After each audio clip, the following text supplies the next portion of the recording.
All right. So, welcome everyone. We've got 6 in today. We won't have more in today. We'll stick with the usual scenario of just off camera, so just not part of the action. Long rests and things. If there's something that we'd want more on to do in the background, we can do that. But not partake in the fighting and role playing and whatnot. So I'll just assume I was sort of with you somewhere nearby. If I were to so welcome everyone. 2 weeks. Yeah, so bear with me. I might be a bit hoarse. I'm running on cold and flus. Otherwise, I'll be switching my camera and my microphone off every 2 seconds. So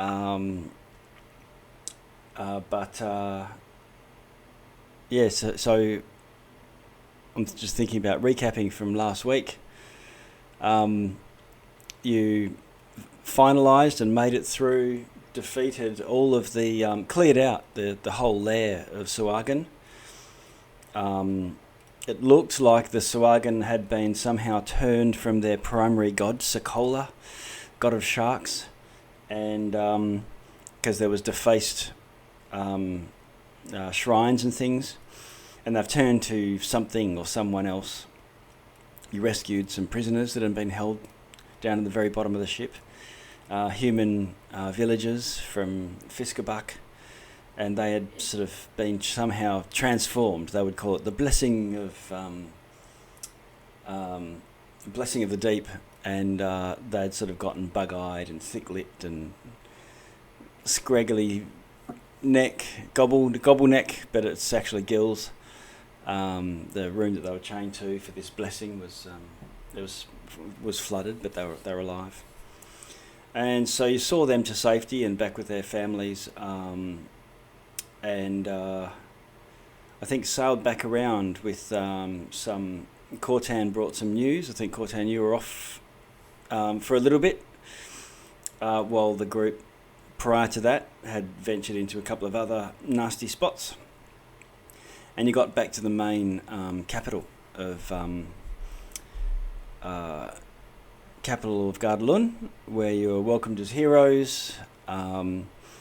You've got a longship assigned to you. Now I know you're travelling in the Duke's speedy brig, 2-master sailing ship, which would generally be faster than a Viking longship, but more susceptible to the weather, becalmed and so on. But there's, I think, 20 berserkers in this longship that are going to tag along with you, because the word has spread that there's going to be pirate raids on some neighbouring cities all up the coast sometime in the future. And while you're all set to head back home pretty soon, you're recovering from your injuries and so on. There was an assassination attempt while you slept in one of the local lodges, and you'd been drugged somehow. You found out with a bit of investigation later by poisoned incense in your rooms, and a big fight erupted as they tried to finish you off in a sort of exhausted state from the poisoning. But you prevailed. Everyone, slowly, groggily came to and joined the battle. There was one main assassin and a couple of lackeys, sort of spy type characters, but you bested them all. And their orders were to prevent any word of the goings on at Burlington Hold getting to the mainland. Burlington Hold, I think, Binius, you had been through that area in your travels prior to meeting the party and coming to Gardalun, and it was a deserted, a ghost town pretty much. And you just sort of travelled through it on your way to, find your way to the Isles. So I think, if I'm right, you've all benefited from the experience and gone up to 6th level. So we're in a bit of a happy place from that. You've got a fair bit of treasure on you. I think that all got divided up and split amongst the party. And from there, I think over the last couple of weeks, I was sort of messaging to find out, to try and get a feel for where you're going. Correct me if I'm wrong. Is it to Burlington Hold or to back to Dragon's Roost?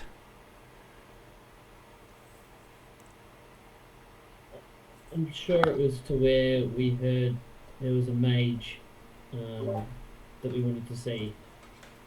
From memory, I can't remember exactly what it was, but there was some talk of, and I don't remember exactly where that was. I think it was Xanaphos. It's enough, yeah. I think that's right. Yeah, I kept some of that information out of my background. I guess that you did find some papers. The reason why the humans had been treating with these Sahuagin was they're looking for an item called the Eye of the Deep, and the followers, whatever they are, need it to appease the herald, Dagon's herald, that they refer to, and bring and so he was these pirates that had got this object somehow from the Sahuagin, or been offered it, or the Sahuagin had gladly passed it on to them. Phineas Shea was the pirate lord, or the pirate captain who took this object. And so I think that's what you're referring to, is there's an object being taken to control or appease, placate this herald, whatever that is. I think yeah. So I think that was the driver. I think you were considering Salt Marsh, Dragon's Roost. I've got Burlington Hold on the map here, and that's where our ship is too, right? No, your ship Oh, is, that's the other place. The ship is at Dragon's Roost being repaired. This is the one that you took as salvage operation. Spoils of the sea, the smuggler boat. Mm-hmm. So let's have a look. I'll just switch to the deep.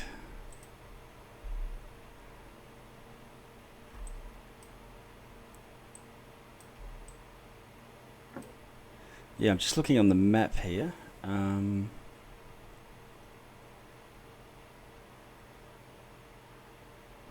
Yeah, I see. Okay, you can see it on the one to the far. I'll ping it for you. Oh yeah. So it's still in this little gulf, but on where Dragon's Roost, Dupper's Wall, and Haggletown, places you know and love, are all on the east coast.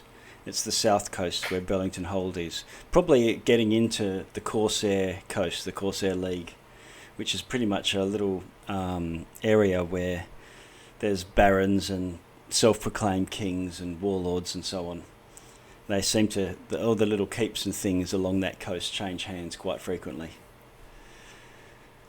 And that's the same coast, I think, that Cortan and Gungo, you were travelling along that coast and then sailing north when you got to Dragon's Roost, or almost got to Dragon's Roost, when you were blown out of the water by that tiefling. So it's pretty much a directly southward journey from Gundalun. Is anything you want to do before heading off, or? These berserkers, how long have we got them at our disposal for? Or are they done now? No, they're going to trail you, or unless you've got other suggestions, to help with this pirate raid on the No, they can come. No, on Xanaphos. No. Yep. They're more than welcome to help. Well, it seems like the main reason to go back to Dragon's Roost would be to get our boat, right? At this point, yeah. And we've got a boat. with these berserkers, so why don't we just use that for now and go to this Burlington hold? Yeah. Yep. You've also got the ship that was that you sailed to get here in the first place. So there's two vessels. We can just have one ship each. We can all just. Yeah, eventually there'll be a flotilla. You can all be. You can all be. Think Oh, we had We'll ourselves all a be convoy. get some sending stones. Get your Coordinating our armada. get your call. Put your hat on backwards and get a call sign. Red leader standing by. Yeah. Oh yeah. Okay. Yeah. You can go that way. Okay. So, any last things you want to do in Gundalun? Yes. Okay. Gungo wants to go to the hardware store. Yep. And he wants to buy some hammers.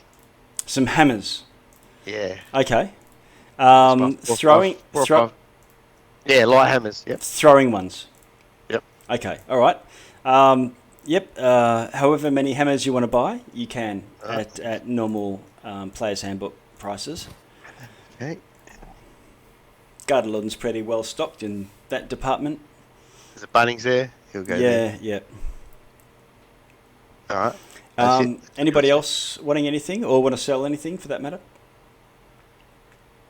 All good. Oh, I think we sold nearly everything last week. Yeah, I think we did. Yeah. There was a lot of There was a mer- lot of selling. It was. Mhm. Yeah. You did all the mercantile stuff last week. One other thing, I guess, to make mention of is you acquired some adamantine shards from deep in the mines of Baranzo, and you had them all forged. You know, a shard might make a little dagger or razor blade or something, but it had them all pounded together by the local dwarves, and blessed by the soul forger, and I think. Cortan, you're now wielding this enormous maul. Yeah, Trauma. Okay. Awesome. All right. Two-handed adamantine enchanted hammer. And that's just good at knocking things down or smashing them in. That's it. Yep. I Okay. think, that was the lucky natural 20 that I rolled when we. That's fought right. that. Yeah. One of mine for that session, I think it was. Yeah. Yeah, that was crazy. It was a good set. Yeah, you did well. That was a form of like seeking divine inspiration. What's it called? Yes. Divine intervention, but Yeah, not yep. that. But it was a similar, when a cleric forges stuff and beseeches the powers that be to bless their work. It's certainly got decked out. So you're pimped out there with your adamantine hammer, and Hammer. that does double damage against objects. Okay. So that's not constructs as such, but if you're smashing in a door or breaking a lock or Okay. working. I think you said Thunderous Smite. Oh yeah, crit. On crit. That's Yeah. Mhm. You can turn into a crit fishing monster. Yeah. So underlining message is don't use it to hammer any nails. Yeah. I'll punch him through the deck and see. Yeah. Yeah. You can't work on the boat with that maul. No. No. Maybe circus tent pegs or something. Just one shot them in. Watch my magic trick. Yeah. Okay. You so everyone boards the brig, and it's quite comfortable. There's plenty of room on there. It's a light crew, enough to crew it, but it's not decked out for war, and very light. So that's how I think you managed to outrun outrun a couple of chases that happened on the way here. And first day is pretty uneventful, open seas.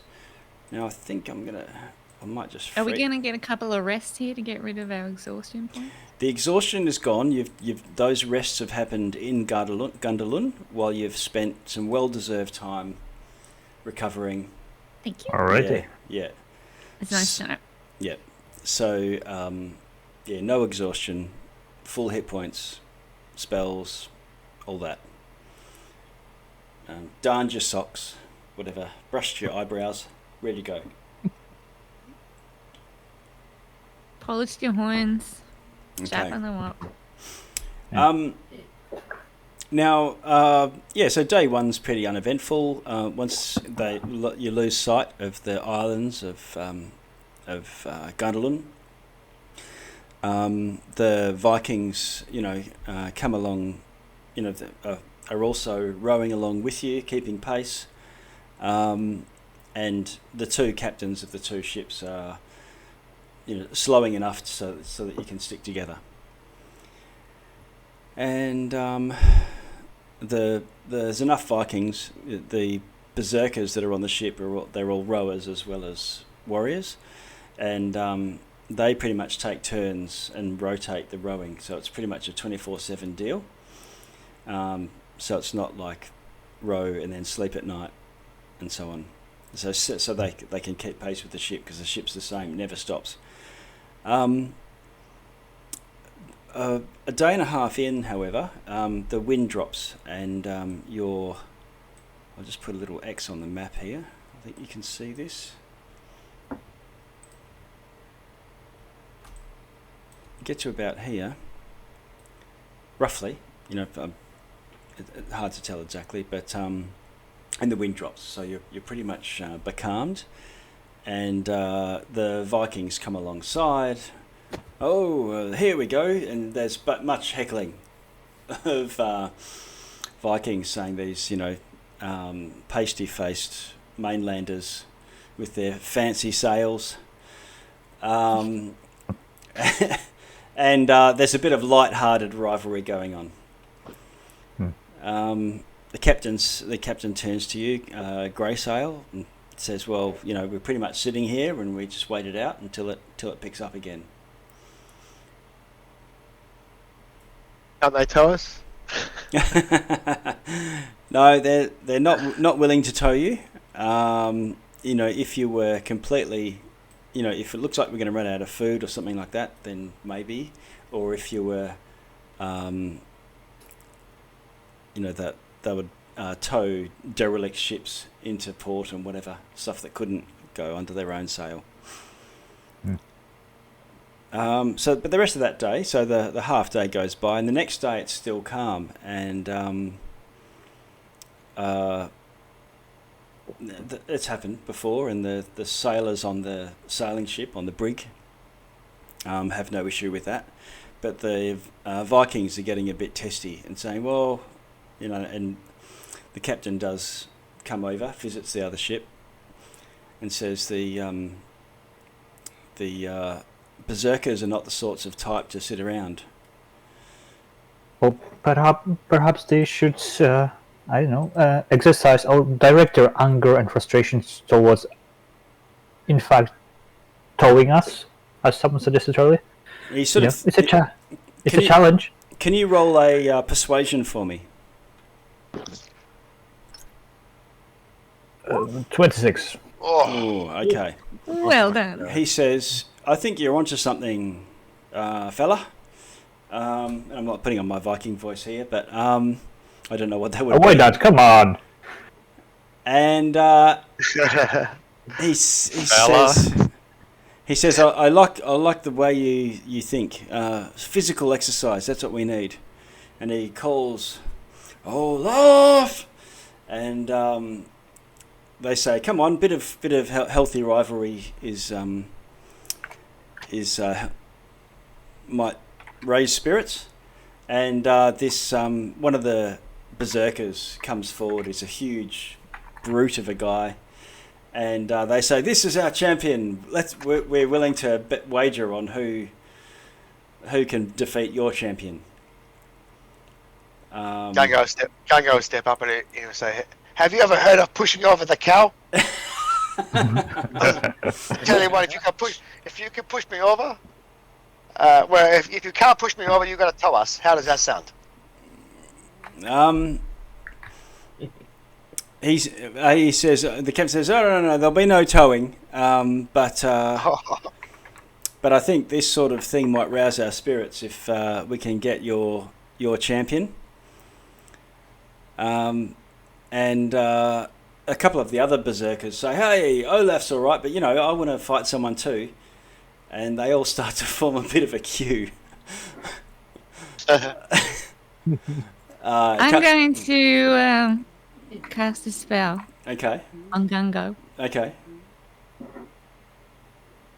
What happens? It's a large reduce. Oh, okay. All right. Gungo's going to get big. Okay, so Gungo gets enormous. And I'm going to roll my Cosmic Omen D6 to see if it's wheel or woe. Okay. And it's even, so I can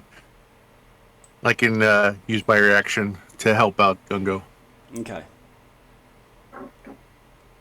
All right. Let's have a look here.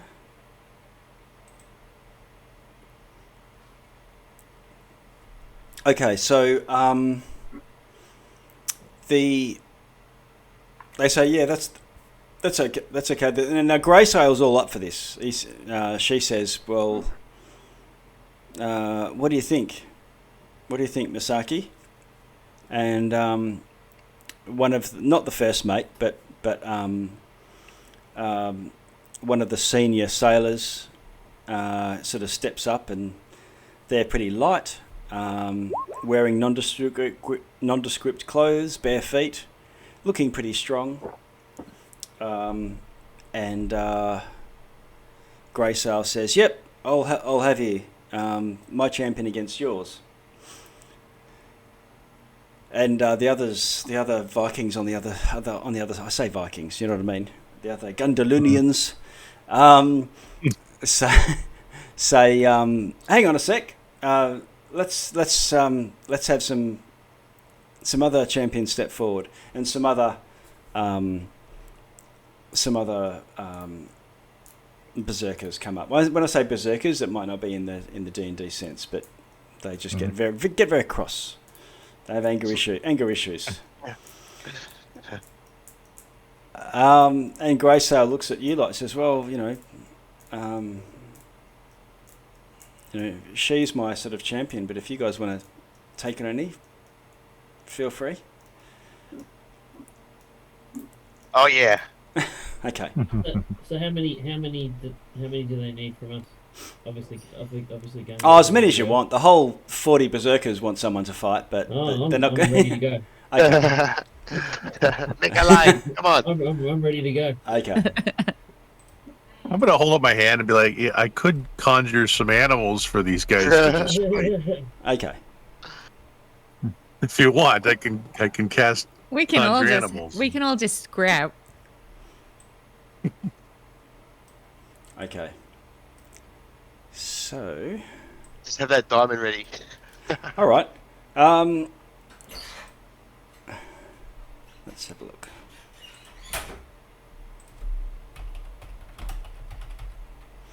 So, the captain of the Gundalunians, Leaf, calls out. So, who is your first victim? Ha ha! And they all have a daggy laugh at it. What's the rules? Just no weapons, and you punch each other until someone gives up. It's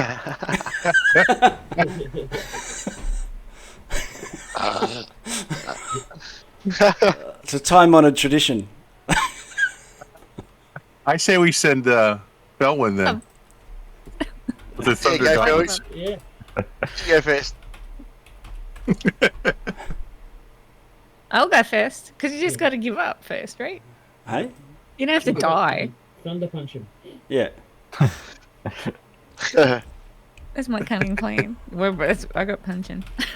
Okay. I'm not a monk, but So, okay, so Felwyn steps up, knuckles on hips, pointing. And I'm a little thing, right? And there's this big thing, right? Yeah, so they're yeah. laughing at me right now. Yeah.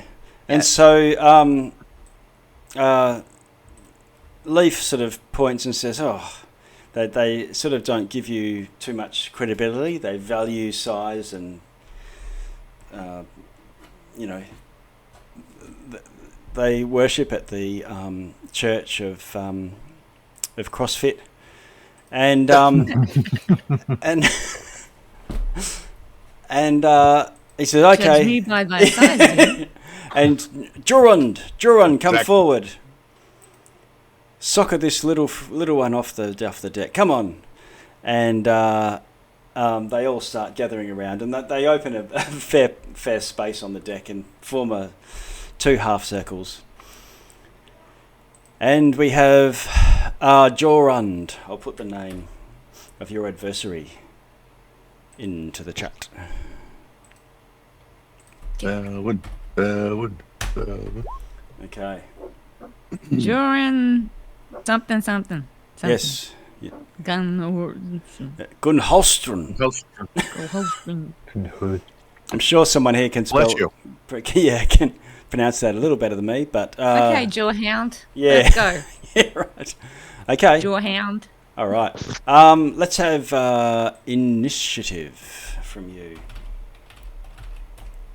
Okay, let me click on my token here.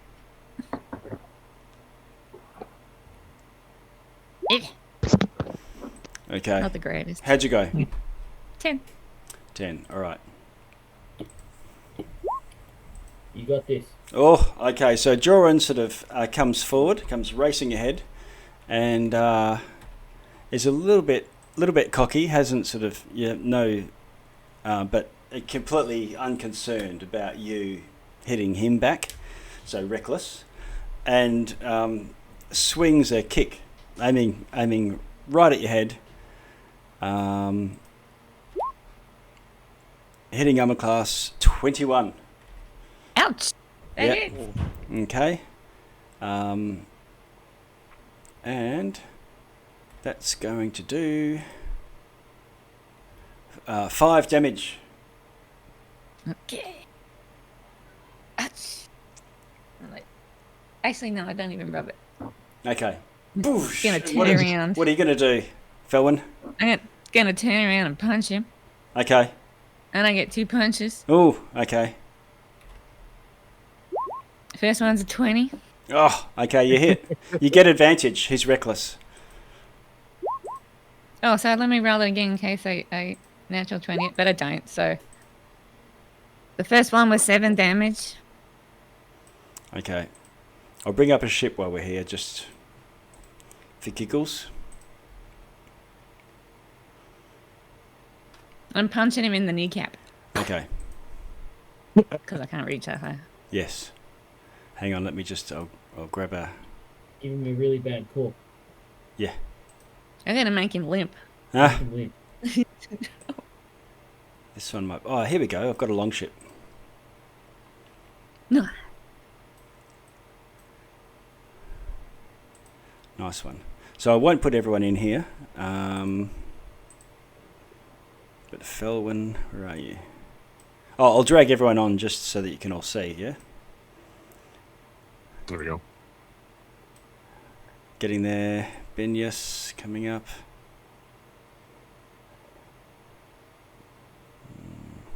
Gungo. Cortan.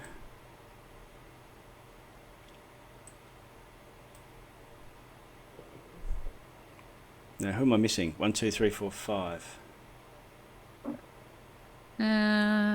Noida. Noida, where are you? Mhm. Where are you? I don't see you in my list here. You hitting somewhere? Oh, there you are. Great.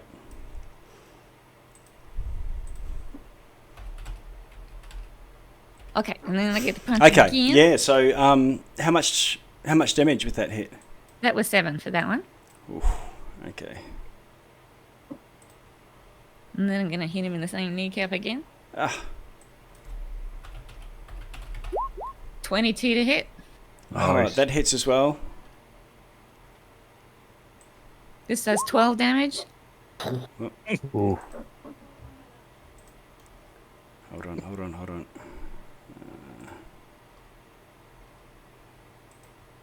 You have to roll for dislocation. The kneecap. Here we go.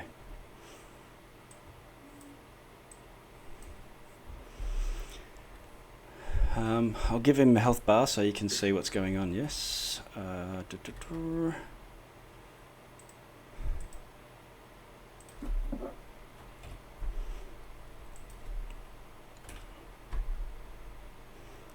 see. What's his name? Jorund. Jawhound. Yeah. All right. Okay, so that's two big pounding fists, and he sort of shakes his head at that, and or shakes his goes wobbly at the knees, and takes another swing at you. This time, sort of reaching down to try and punch. Again, going reckless. Heading on plus 15. Misses. Oh. Sorry, Okay. dude. Okay. And then you can return fire. Same knee. 26, but I'm going to roll again just in case I crit. Okay. Yes. Good idea. No, but 26. So I'm going to hit him Okay, again. that hits. Yep. Same knee. 8. Oh. Okay. I'm going to roll again. 5, but I got advantage. Yeah. It was a 12. That's No fine. go. Damn it. No, that misses. He doesn't look like he's got armor on, but there's enough bear skins and hide and leather and stuff to make him a little bit harder to hit than that. And partly he's pretty dexterous considering. Okay, he swings at you.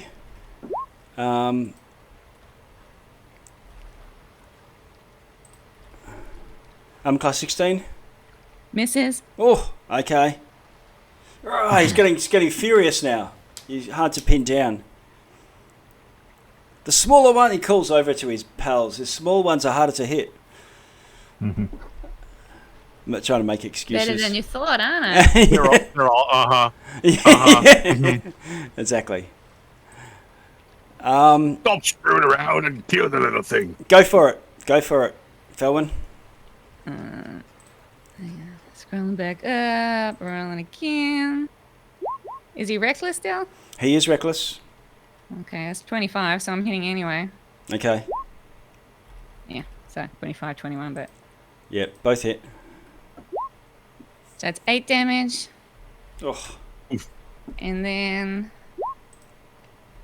26, so that hits. yep. Okay, but then the 9, and then another 11. Okay.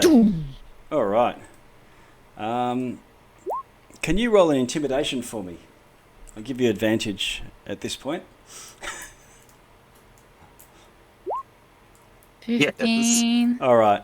Yeah. Let's see.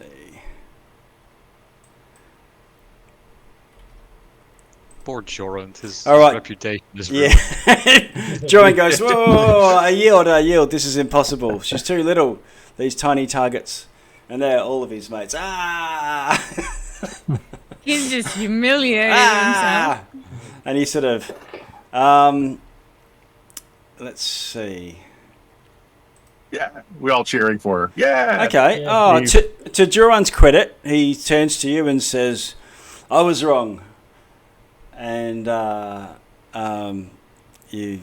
put my hand out. I reach up. okay. Good fight. Okay, and he'll give you a sort of. It's definitely grudging. He's nursing some massive bruises. These are all And just ego. punches. I, Yeah, like, definitely. killed his ego, man. Oh, definitely. Okay. And so you see a whole bunch of money change hands between the longship and the others, and they say, "Oh, okay, well." Some people made a lot of money. Yeah. And you go back to your inner circle, and I just burnt all those. they say, "Anybody else?"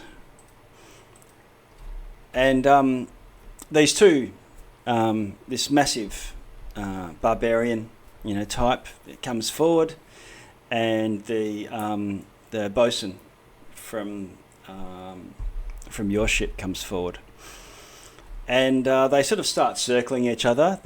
The champion, Vicar, put his name in there, is a bit more wary of people who,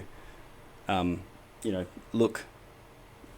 He's got it right about books and covers, so he's a little bit wary, and he comes in goes reckless, and this time he does enter a rage straight away, and you can tell the veins all pop up, and he comes in, doof, doof, doof.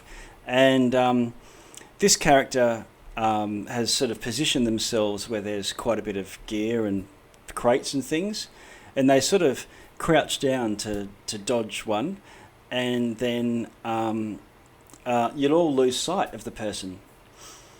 And where'd you go? And he's got his hands like claws, looking to just grab and tear someone's head off. And then this character appears and sort of launches from the sails above, lands, kicks him in the head, and then swings around and the flurry of blows goes launching. Ooh. And this fight continues, and then at some point the person gets caught, and then the Vicar resorts to grappling and starts to then grapple and grabs onto this little shadow monk's cloak and starts pounding, and eventually they do a disengage and slip out of it with agility rather than strength, and it's quite a matched battle. Let's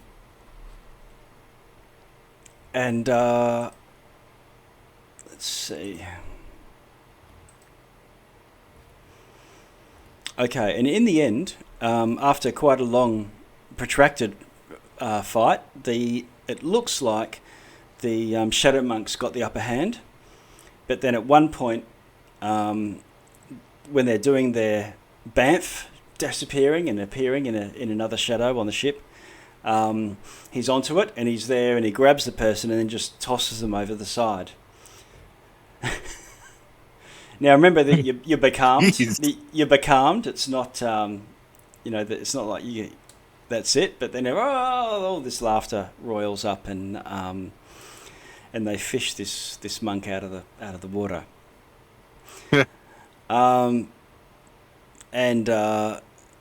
Vicar, rouses in, and everyone cheers. And I don't know. I'm happy to sort of paraphrase if anyone wants to. We don't need to sort of roll out multiple battles with, but if anyone wants to, there'll be a berserker for you if you want to see how you go.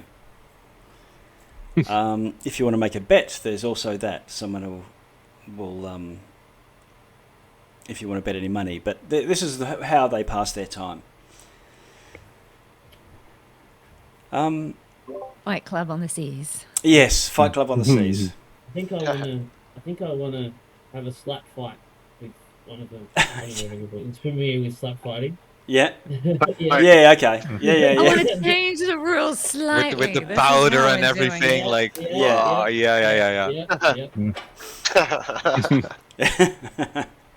Yeah. Can you divine smite with just an ear flick?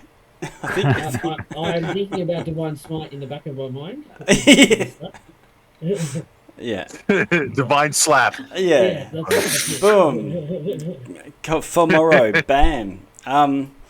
Okay, so yeah, you can have a slap fight, and someone will, basically, and I'm not going to roll out the initiative in each 2-hit roll, but can you roll? You can either do this with if you're trying to. You can either roll athletics, which is basically your like a fighting ability type thing, but simulating lots of strength-based battle. Yeah. But if you're really like a slap fight, can be more intimidation and toughness if you want. That's So what I'm you could use intimidation. Yeah, I'll use intimidation. Okay, all right. So and I'm going to have this be the hand of God, or is it just your own slaps? I feel like it has to be the hand of God. Okay, all right. Okay, in that case, I want to see him The hand word is in it. crackling Like with his it energy, seriously and I has. want, I want Okay. to see him pee his pants. Boom. All right. So can you roll your intimidation then with advantage? Okay, but this better not be bad. Oh, that's all right. 23. Okay, 23. And I'll set. This is just a natural roll, but I have to add in whatever that person rolls. There we go. Oh no! All right. Yeah. So you're Yeah. you've quite convincingly, like, you let him unload, boom, and it hurts, it stings, and you wouldn't want to take too many more of those. But on your very first one, you let her rip with a divine smite, charged up with whatever else, thunderous. You can cast spells even, and wrathful smite the person fear or whatever. But you basically, the hand of God comes down upon this poor Gundalunian hopeful, and you just spin him 360 and he goes unconscious. Oh, Yeah. And towards the end of that day, the wind starts to pick up. And it was the hand of God that did that. it's the hand of God, yeah. We'll please the gods. And people head back to their respective ships, and as the wind picks up, the captain gives the orders, hoist the sails, whatever, and you get back underway.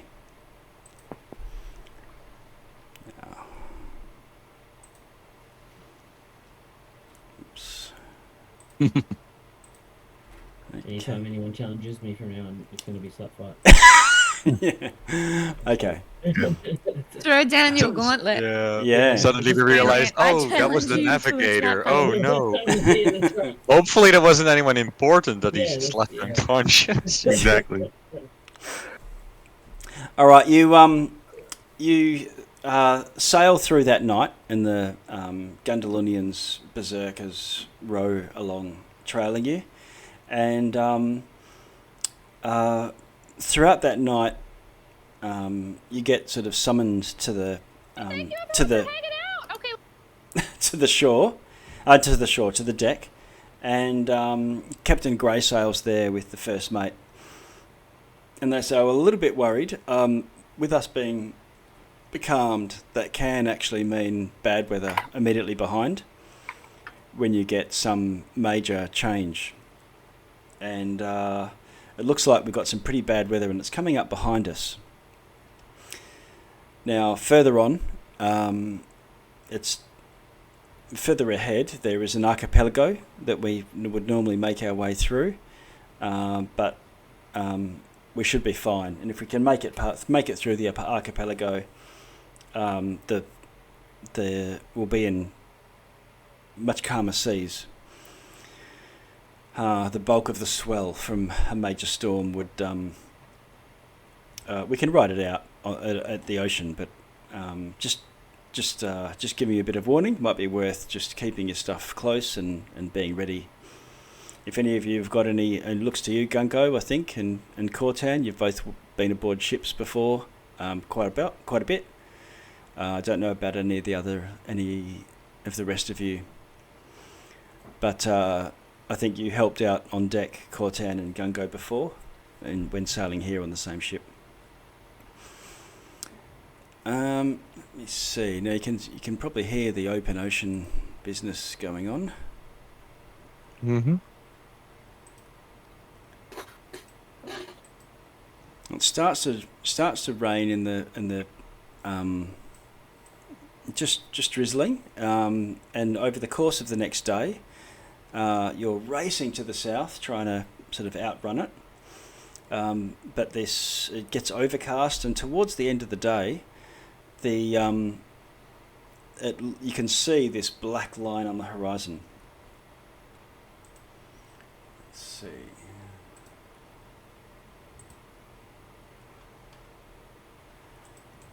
And you're all on deck. Greysail's with you. Actually, I'll grab you all, and we can move back to your ship.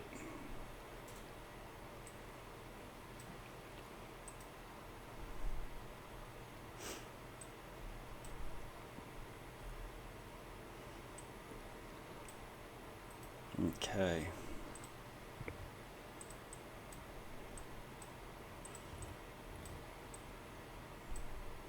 And I'll put you up on the upper deck there.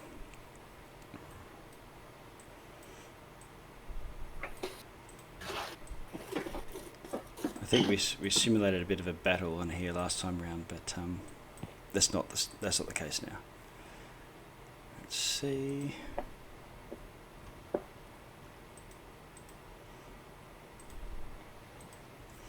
Okay. Let's have a look. So you've been at sea for the last few days. You're making very good time now that you're out of the doldrums. And the ship is now lurching and heaving. And you get some word from the neighbouring ship, the Gundalunians, and you're sort of conveying by a coded message from a lantern. It's well overcast now, so dim light, enough that you can see the flashes of a lantern, no problem. There's sailors hurrying about. The bosun is at the helm shouting orders. And grey sails up and the forecastle looking ahead. She's got a spyglass, a telescope. I think you guys have got one as well from some treasure at some point. The sea's quite rough and there's black tendrils of this enormous storm coming behind you. Let's have a look.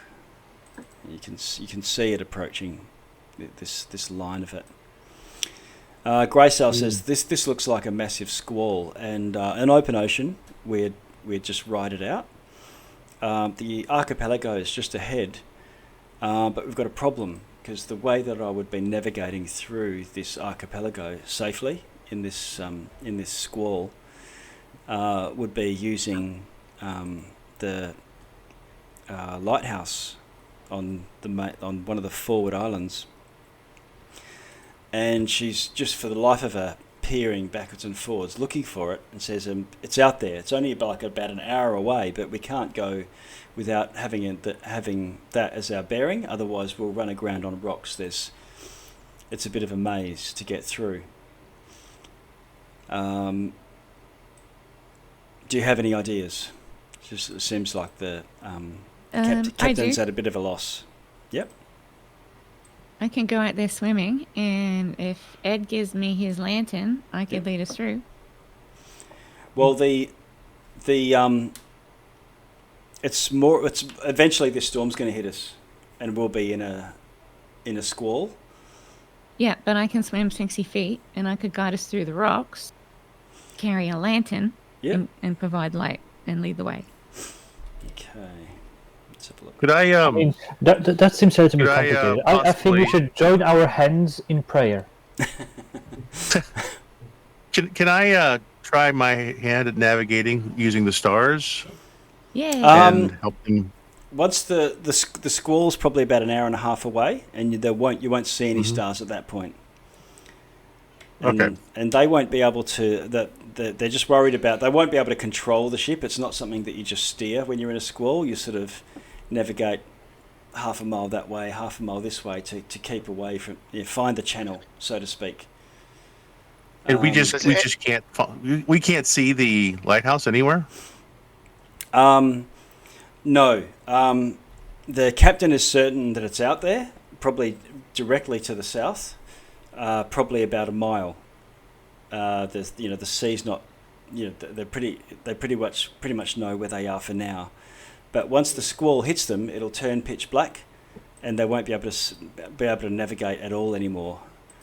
And the captain says, "I'm going to send two of my sailors in the skiff. The skiff will have no problems with any of the reefs and rock and so on.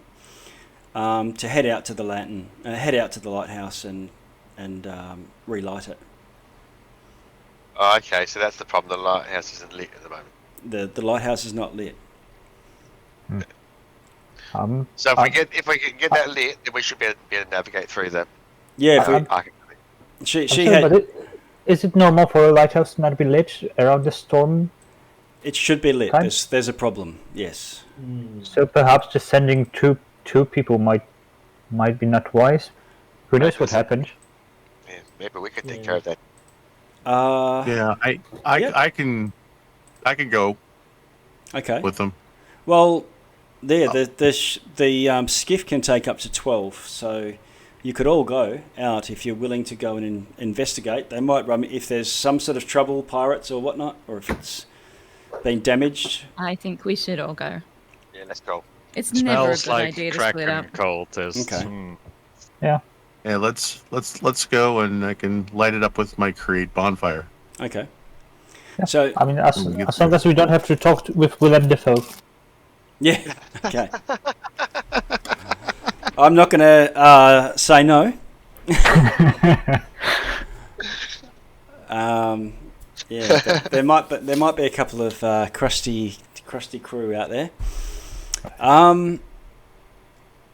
Okay, so Graysale still says she's going to send 2 of her crew to stay with the skiff and to row it out there. So let's see.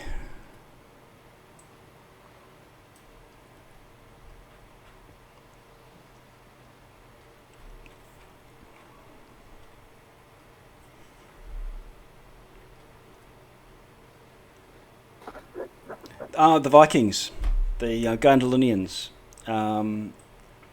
they sort of don't have the sort of, their approach is to turn around. It'll mean splitting up, but they're not going to have the sort of luxury of the way that the sailing ship can make its way through. And they pretty much need to be on, their feeling is they want to be on open water. So they're turning around, and in true Gondolinian fashion, they're rowing straight into the squall head on. But at least they can row into the squall, Yes. whereas a sailing ship can't. The sailing ship, the most likely thing without the lighthouse is you'll be washed by the squall, and it'll be a coin toss as to whether you're dashed to bits on rocks and things. But they know where you're going, and we can meet up once the squall passes. If we're both all going to be heading in the same direction. Alright then. Okay. So Tangling with pirates again. It seems that this is not normal for the lighthouse to be out. That somebody might have put it out on purpose, especially with the storm approaching. Mm-hmm. Yep. This would be the time. This is the time when the lighthouse is most needed. Mm-hmm. Be prepared. Okay.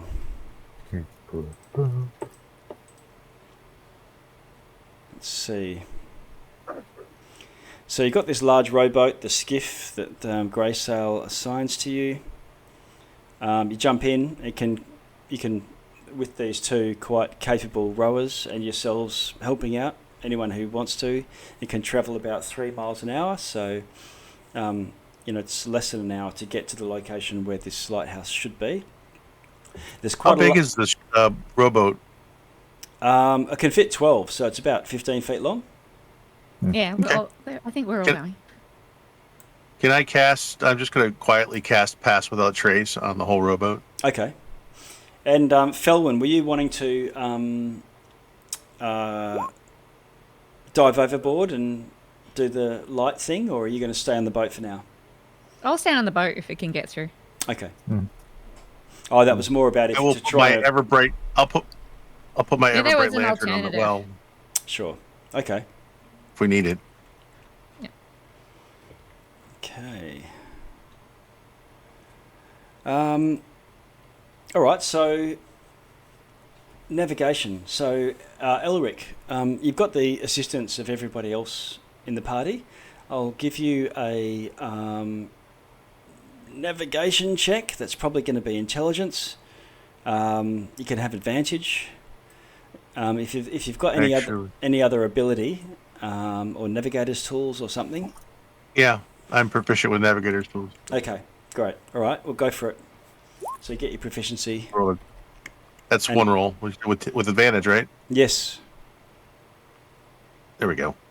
17. Oh, okay. All right. So after about 30 minutes or so of rowing, you see this tall lighthouse come into vision. The squall has rolled in. The front hasn't hit, so it's not high winds, high seas at this stage. But every now and then the skiff is rising over the swell, and you see this rocky promontory. It looks like two main rocky islands or islets. They're tiny, and there's an island on one. The other one's just a little bit smaller, same height. And it's basically steep rock and with some buildings and things on top and a lighthouse. Might have a handout for you, give you a bit of a feel for it. And as you get closer, let's see. You can see it looks pretty run down. Looks like nobody's home. Yeah, you don't see any movement. There's plenty of seabirds on the smaller of the islands. Just remember, everyone, don't ever kill a seabird. It's the soul of the what was it? The souls of the seamen who died at sea reside in those birds. Or so my father said. Okay.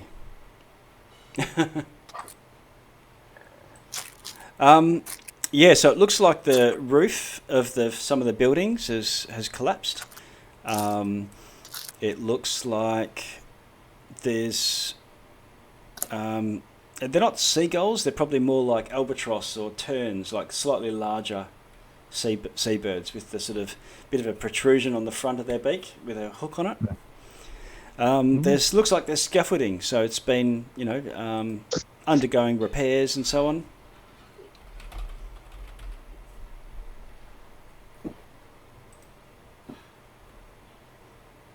Can we get the spyglass out and have a look and see if we can notice anything? Yeah, sure. Okay, yep, you get the spyglass out. Can you do a perception roll for me? You've got the spyglass, so that's going to give you advantage. Not great. 12. That's not great. Okay. Let's have a look. Is that with advantage? Yeah, I got 11 and 12. Oh, okay. Yeah. All right. Consistency. Yeah. Okay, it looks like there's about 3 buildings up the top. One of them is completely, looks like it's been smashed off. So it's open to the sea, as if some of the cliff face has fallen away and taken some of the building with it.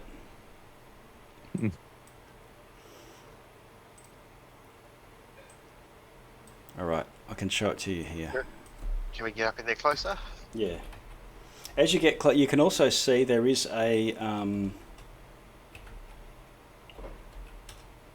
let's see.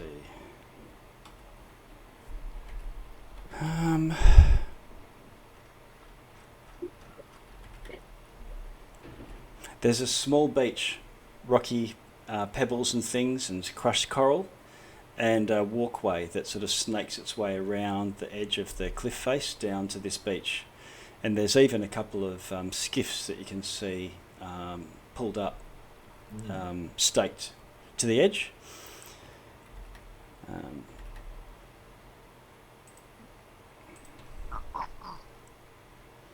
Let's have a look. Okay, you should be able to see this. Yeah. Yeah. That's it. It's in pretty rough shape. It is in rough Sure, shape. it was attacked. Yeah. Did it just go out?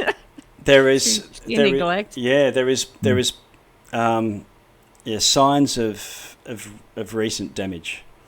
The scaffolding looks much older, so there's been repairs and things. It's an old place anyway.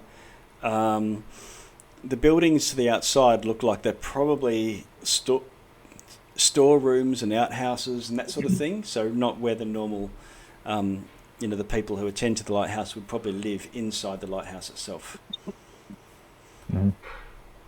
The other thing you notice is that the two main islets were joined by a bridge that spanned across at a height of about 30 feet or so, and it looks like it's smashed. There's a bit of bridge poking out from both ends. All right. Is some of the ship crew with us on the skiff? Yeah, there's two crew with the skiff, and they say, "Yep. Well, do you want us to row you over to that beach?" Yeah, but a quick question first. Did any of you or anyone else from the crew pass on this route recently? And if they noticed the lighthouse to be out? No, it was as far as they know. It's not like they come this way or anything, or this is just two of the crew. Yeah, but long shot. Yeah, there's not been any news of the lighthouse being out. So the expectations that would be on. Yeah, definitely. It's running. Yep. Well, we must get that beacon lit one way or another. So yes, let's take go. us there. Okay. Right. All right. So they sail you in. Let's have a look. Just grabbing tokens here.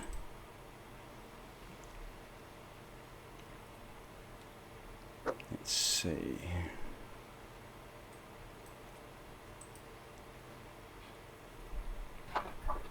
As we get closer, Alaric's going to be scanning the horizon just for any movement at all. Yeah, okay. Can you roll a perception check for me?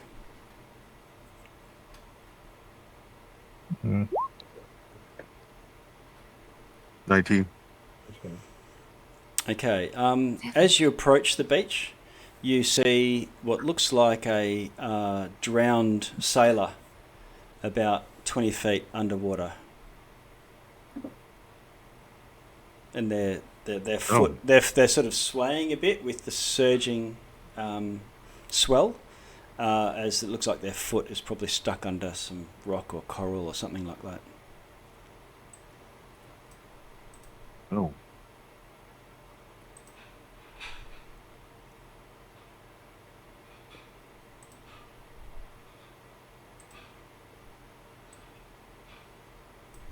I'll just point that out to the others.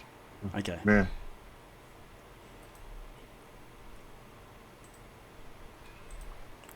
Now I had these already in here, so I'll just remove the tokens that I already had. Let's assume that Morwen, for the purposes of this, is back on the main ship. So you can see a drowned sailor swaying. She couldn't come. She was seasick. Yeah. How far under the water? Probably about 15, 20 feet down. Hmm. Do we want to try and fish him out? We can always do it on our way back. I think first we should be careful of dangers. I don't think Maybe there's much the we way can back. do for him. Bury him? I suppose he's buried. Yeah. Buried at sea. Buried at sea. I mean, Felwyn, if you want to go down and search him and see if he's got any kind of journal or anything on him, maybe that would be helpful to us. Let's go. I'll just pop over. Okay. Dive Rifle over. this pocket. Yep. Okay. With this swell, it's similar to what you would experienced in the Golden Crown. So it's kicking up a lot of murkiness. And as you would expect, there's not a huge depth of vision underwater in any case. 50 feet or so is not unusual, and it's probably about 30 feet currently. You dive down, and this swaying, as you dive down, it seems to start swaying more in your direction, and the hands are sort of grasping at you like claws. And you can see the mouth opening and closing wordlessly with bared lips. Oh, he's not dead. Wow. Has he got gills? You can't talk to me right now. Doesn't I'm seem to gonna have. swim back up. Okay. And I'm gonna pop above the water. And I go, he's not dead. I'm gonna jump back in the boat. I'm just gonna leave him there. You're not dead. I think he's one of those fish people. Or he's converting into one of those fish people or something. But, yeah. Well, then perhaps he has some information on what happened here. Like, the last fish people we met were pretty talkative. I think he wants to eat me. He didn't have any eyes. Looked like some sort of barracuda had eaten them. There's sort of bites on both of them. I think we're sleeping. That's horrifying.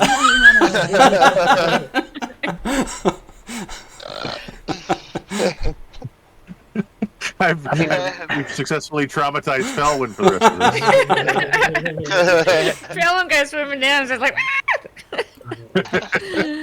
swim back up. It's like that scene in Jaws when he's scuba diving and then the dead guy comes out. Yeah. It's needlessly scary. At the very least, perhaps we should. I was okay with the dead body, but Yeah. sorry. Right. At the very least, perhaps we should grant him mercy of death. Then. Off you go. How are you planning on doing that? But I don't know. I guess I would start shooting firebolts until he dies. Yeah. Okay. You stand there on over the boat, just going boom, boom, boom, boom, and eventually, that you land a couple, and obviously the firebolt. As soon as it hits the water, they sort of fizzle a lot dimmer, so don't do a great deal of damage. Well, I won't do this ad nauseum, but I'll get you to roll a couple of 2-hit rolls for me. All right. Roll a couple of firebolts. Okay. 1. Felwyn's just looking over me. 2. Just murdering this guy. Murdering undead. He's got no eyes. Yeah. Okay. And the way I imagine is he's aiming for the head to give him merciful death, but he keeps missing and he keeps hitting like it's like sorry. Yeah. Stop moving. It's like Austin Powers. You hear, I'm very badly burned. Okay. Roll me 4. Roll me 4 or 5 firebolts. Oh, I just kept rolling. Oh, he's done. He's done a million. No, I mean roll me 5 2-hit damage rolls. I mean. Oh, damage rolls. Okay. 1, 2. Okay. 3. Oh, decent roll. That's 4. I think 1 more.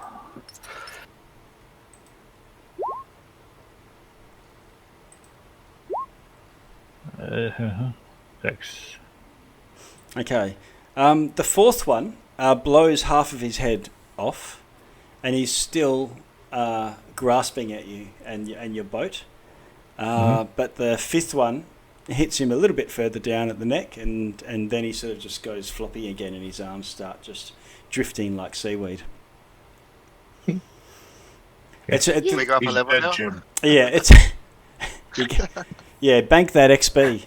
Oh yeah. It's all my solo kill. You see a bit of debris down there next to him. Looks like a piece of mast. Maybe you could search him now that he's not going to eat you. You want me to come to it, Felwyn?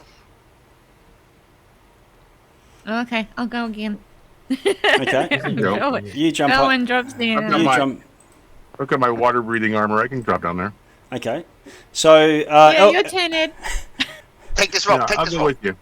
Yeah, let's go together. Okay, so Elric and Felwyn, you sit on the edge of the boat, facing backwards, and hold your thing, and then drop over the side. Yep.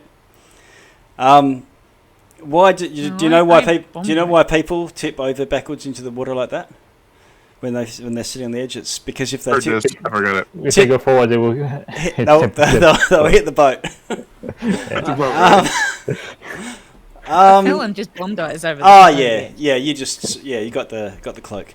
Okay. Elric and Felwyn. You sort of swim off. You jump off one side. It's off to one side of where this corpse is. Let's see. Felwyn, what's your armor class? 19. And Elric? So it's Ed's now, I think, right?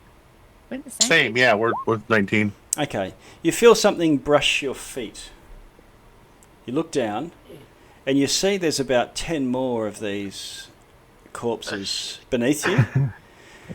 But they must have all been slowly walking along the bottom and congregating underneath you. And the ones that were at the edge of this little mass are sort of crawling up onto the shoulders of the others, forming like a World War Z tower type thing. It's so much so that one of them is about 3 people tall, standing on the head of someone that's standing on the head of someone else. There's underwater zombies. And they can just reach your boots where you are in the water. Swim up a little bit. Yeah. Okay. So for the rest of you, you see Felwyn just go, starfish in the water, trying to lay out.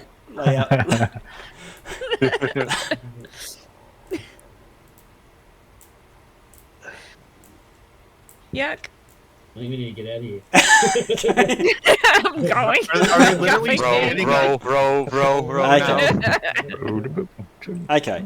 How many are there? Like standing on top of each other's shoulders? Oh, there's probably about 10. I'm gonna cast Moonbeam Okay. right on top of all of them. All right. All right. Moonbeam goes off. Okay, I pause, but I'm getting it out of their reach. Like they're just like. Ugh. Okay, and over the course of that bit of time with the moonbeam, a moonbeam goes off, and by the end of that, they are toast. Some of them will move out of it, I guess. It's spread out. They're not. They'll move out of the pain, but they, and they sort of stagger off into the rocks, and it's very rocky. The whole bottom. It's not like a sandy floor. This is probably a volcanic archipelago of some sort. Okay, so where are we? I'm going to put you here. Gungo, Benyus, Noida, Cortan, and dripping Elric and Felwyn. The hell were those? Ed? Have you Water seen zombies. anything like that before? Reminds me of those things from the Little Mermaid in Ursula's cabin. Yeah. They're coming up, trying to pull you down. Seems like every day I see something I've never seen before. Ah, that's so freaky. Okay, Here. and you can see there's a bit of gear, some crates, some barrels, and there's a very steep staircase as well. They're made of wood, leading up onto a landing that seems to go up to about 20 feet above water level.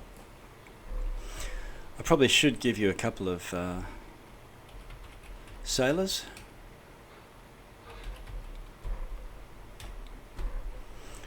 And I'll put them next to the boat where they're hanging out.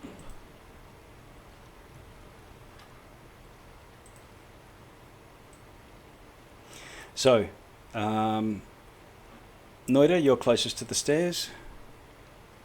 Mm-hmm.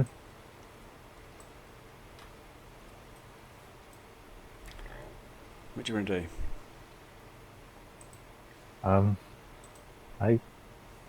I guess we should look for survivors first. Maybe they just were cut off from supplies and they couldn't light up the lights, but they're still here. Mm-hmm. Have a look around for tracks. Okay, do you want to do a survival for me?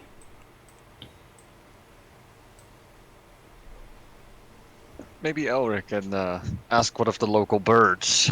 What up? Maybe I've seen something. What up, bird? Okay.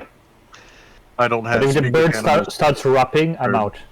No birds right right near here.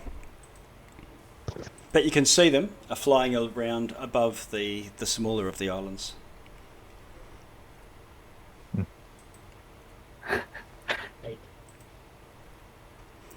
Oh, sorry, what was that? The survival?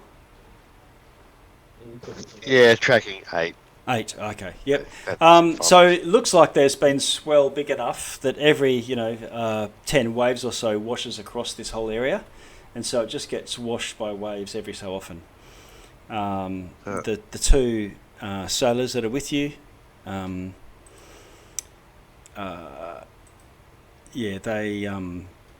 they make sure to make a firm tie off to make knowing that the boat will get sort of knocked around a bit probably.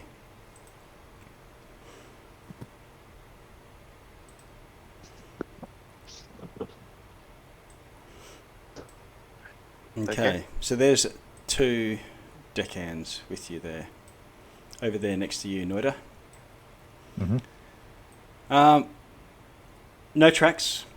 You can hear seabirds, but every now and then you see one, quite high up.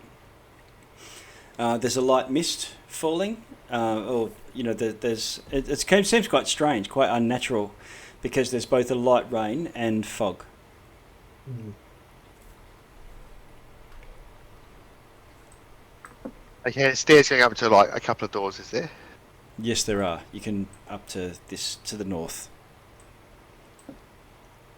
Alright. Let's go. Heading up. Okay, Gungo. Yeah, Gungo will head up. Okay, Gungo heads up to the top of the stairs. And I'll go with them. Okay. Yeah, I want to. Yeah, we'll follow. Going up the stairs. Okay. I don't know if do you want me to move your tokens, or are you not fitting? I've got. I can't move mine.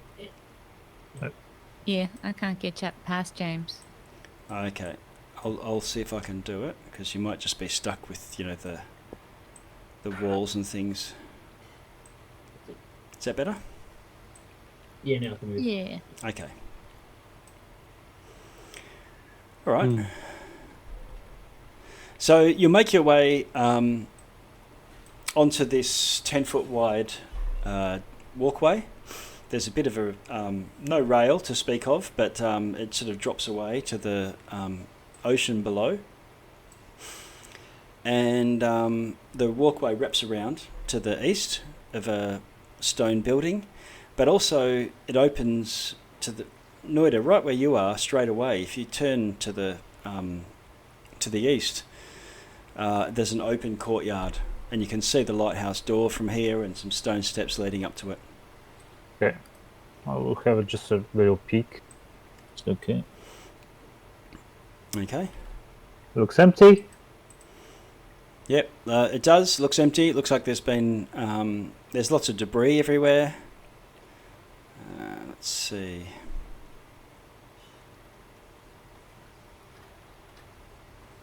Can I cast a spell? Sure.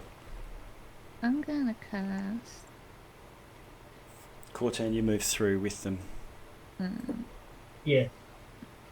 with Noida. Yeah. I'm gonna go through. Okay. I'll stay close to you, Noida. Okay. I'm gonna cast aid. Yes, please. Well, I do. Oh, sorry, you go. It Aid- lasts for aid? 8 hours. Okay. And I'm gonna cast it on Ed because he just keeps dying everywhere. Okay.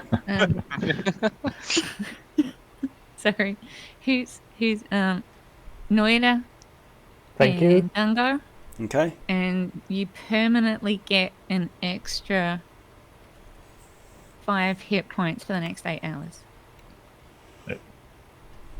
It's not Debris. temporary, right? It increases the Okay. hit point maximum by 5. Yes. Yeah. So you can Yeah. healing will actually Okay. bring you up to that extra Mm-hmm. Yeah, nice. 5. Yeah, so Okay. before we get into any trouble. So that's Elric, Thank you. Noida. Elric, Noida, and Gungo. I'm gonna put it in the blue bar just so I don't forget later to Yeah. remove Okay. it. Okay. Nice. I No. just put it as 10 hit points. And I've got a chalice on you for the To show that Nice, thank you've you. got the aid. Ugh.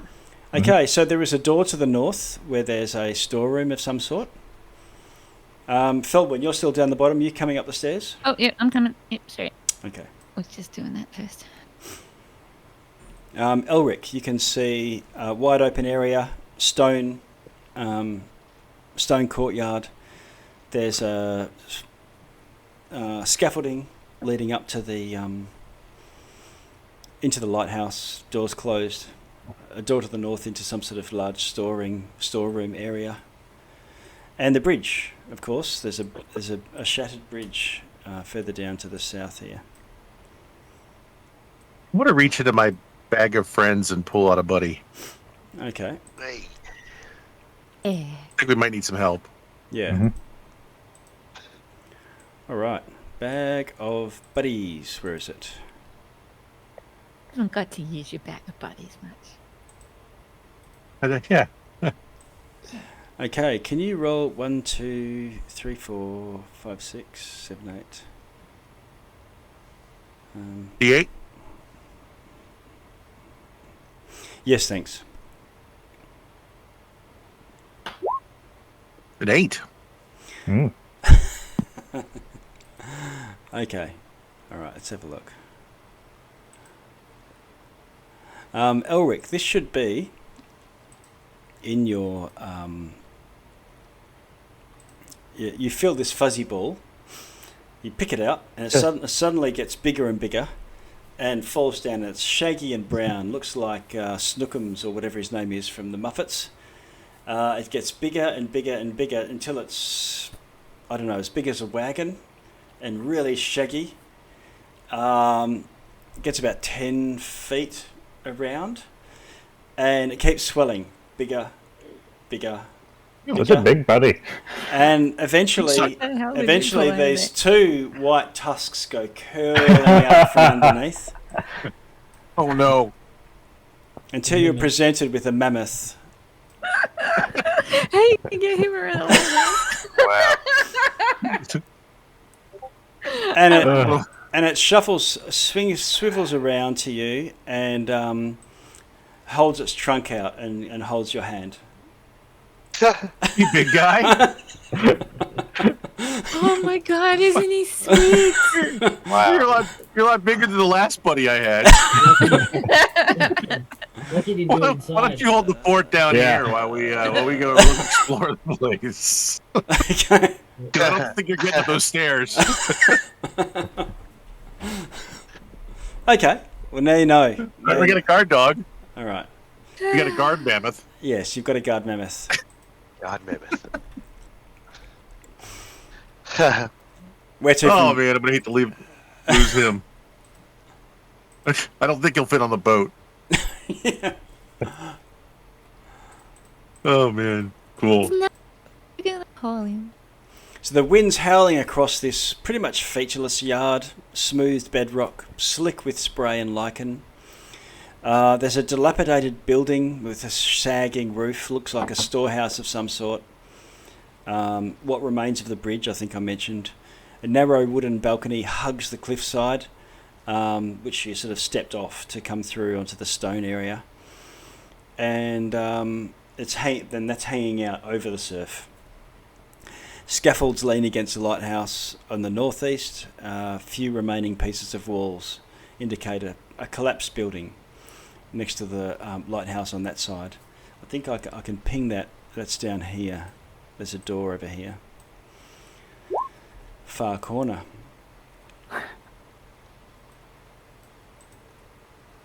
Listen at that door to the north. The storeroom. Okay. Can you do a perception for me? 11. Ooh. Okay. You listen.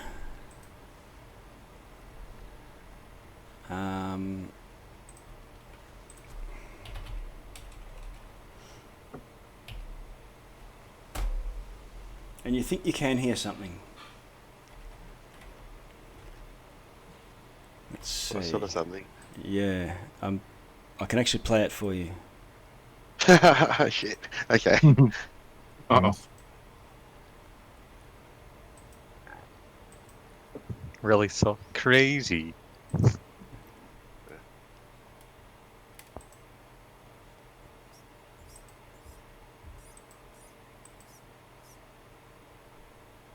Sounds like squeaking. Is that what I can hear? Oh, you're whispering.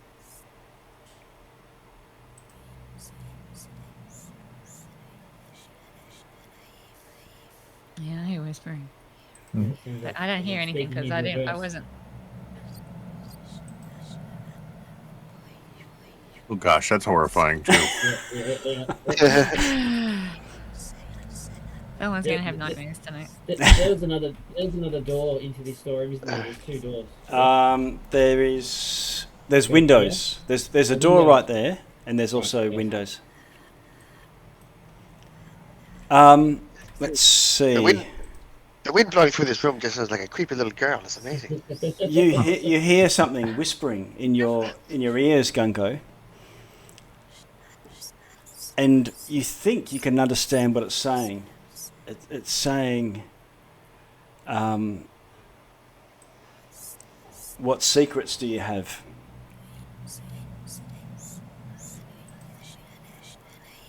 Okay. And can you do a wisdom saving throw for me?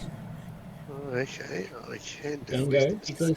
because you're close to me, and now that I'm level 6, on saving throws you get +3. Just remember that. Okay. +3. Okay. Yeah. Wow. Because I'm coloured in my aura. 15. Okay.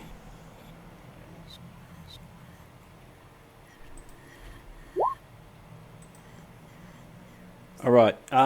You are rocked to your core by this. You manage to tough it out with strength of willpower, but you take 6 psychic damage.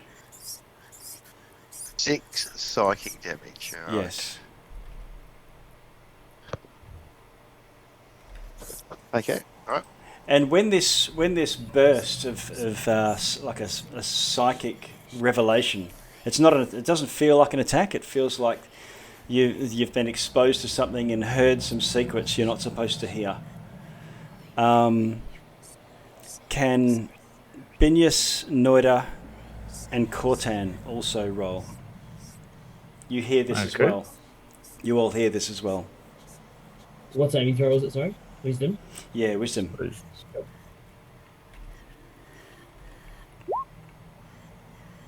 Right. So we just have to. I don't know, if we are in the aura curtain, there will be +3. +3, right? Yep. Yeah. Yep. So 11. Okay. 14. Okay. 19. So Binyas and Cortan just take the 7 damage.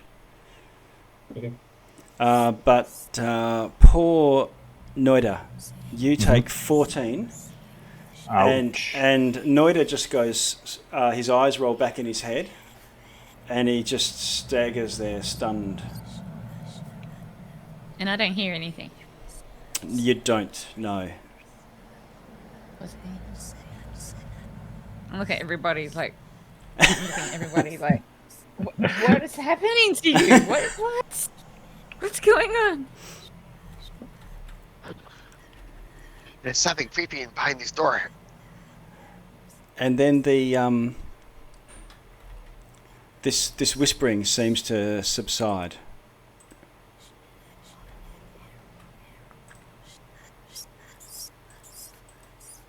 It feels like you can still hear it, but it's faint.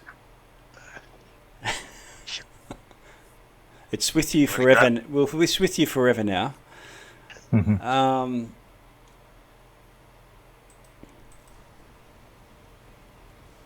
Cortege, should we go have a look?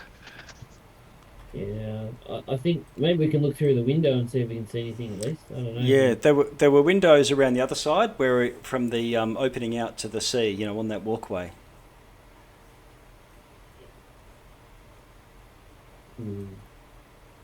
How high are they? Just normal windows? Just normal windows. High? Yeah. Couple of feet off the ground and 3 or 4 feet tall. I'm not really. They were around this way.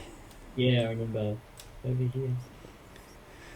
But the door to the storeroom where you are doesn't seem locked or anything.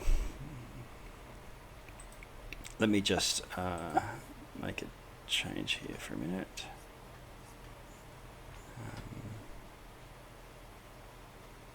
Felon's still like, what's going on? Why are you guys hurt? There's something whispering behind this door and it's done something to Noida. Now, Noida, for you, you're stunned. Yep. Let's have a look. And after a few moments, Noida, you sort of, your eyes come back, they recenter, and you can't remember what it was, but there was something that you just learned that you're not supposed to.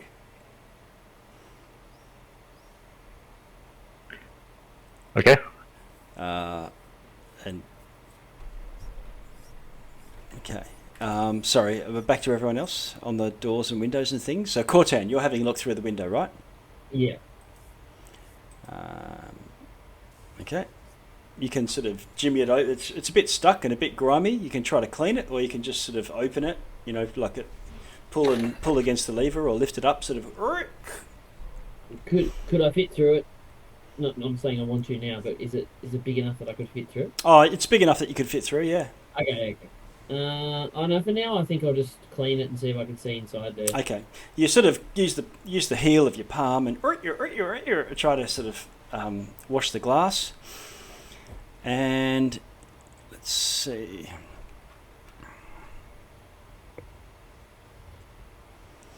It looks completely like it's a storehouse. It probably might have been pretty full at one stage, but everything's been tipped over and smashed around. There's a few papers laying around. Grimy. You can't tell that much. It's grimy. So the windows, and probably grimy and a bit cobwebby on the inside as well. So you can see a little bit. And make out lots of gear, and you can see a little bit of light must be coming into the room through some, because as you remember, it's damaged in the roof as well. There's it looks like there's a loft to it as well, so it's just one big storeroom. How high's the roof? 20 feet. Yeah, it's a 2-story building. Like a barn type thing.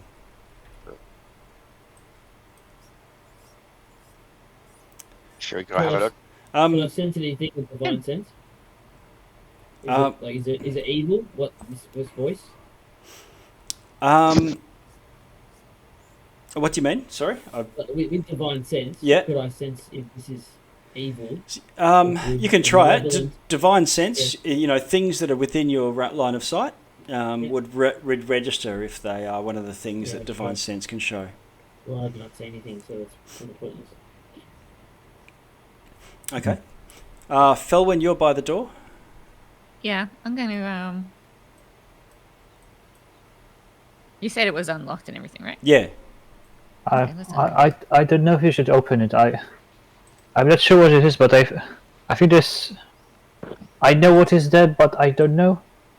Well, all my friends have just got hurt, and I don't know what's going on, so I'm opening the door because I want to know what's going on. It's weird because I feel like it talked to me, but I don't remember what it said. But I'm at the same glad I don't remember. Is that weird feeling? When I was little and I walked in my father and my stepmother wrestling, this kind of weird feeling. I remember something happened, but I don't remember what. Creepy. Gungo, what about you? I'm going to get ready to jump through the window. Okay. Ellen's going in because, Hey, she's really okay. Gunga's going to climb up on the roof. Okay. Because we can see sunlight coming in, right? Through the windows. Yep. Okay, so he'll climb up on the roof. Okay. All right. Can you do an athletics for me? 14. Okay. So with it being pretty poorly maintained, there's plenty of handholds and things, and you make it up onto the roof. Right. Yep, you peer down, and let's see. Is he still enlarged or? No, not anymore. Yeah, they only last a minute. Let's see. And at the top, because you're looking into the roof, so you see the attic, this loft type area. And there's a ledge which drops away and opens out into the main storeroom. So it's just like a half loft. Yep. And it looks like there's some crates, looks like a bedding of some sort. There's a few blankets, piles of blankets. And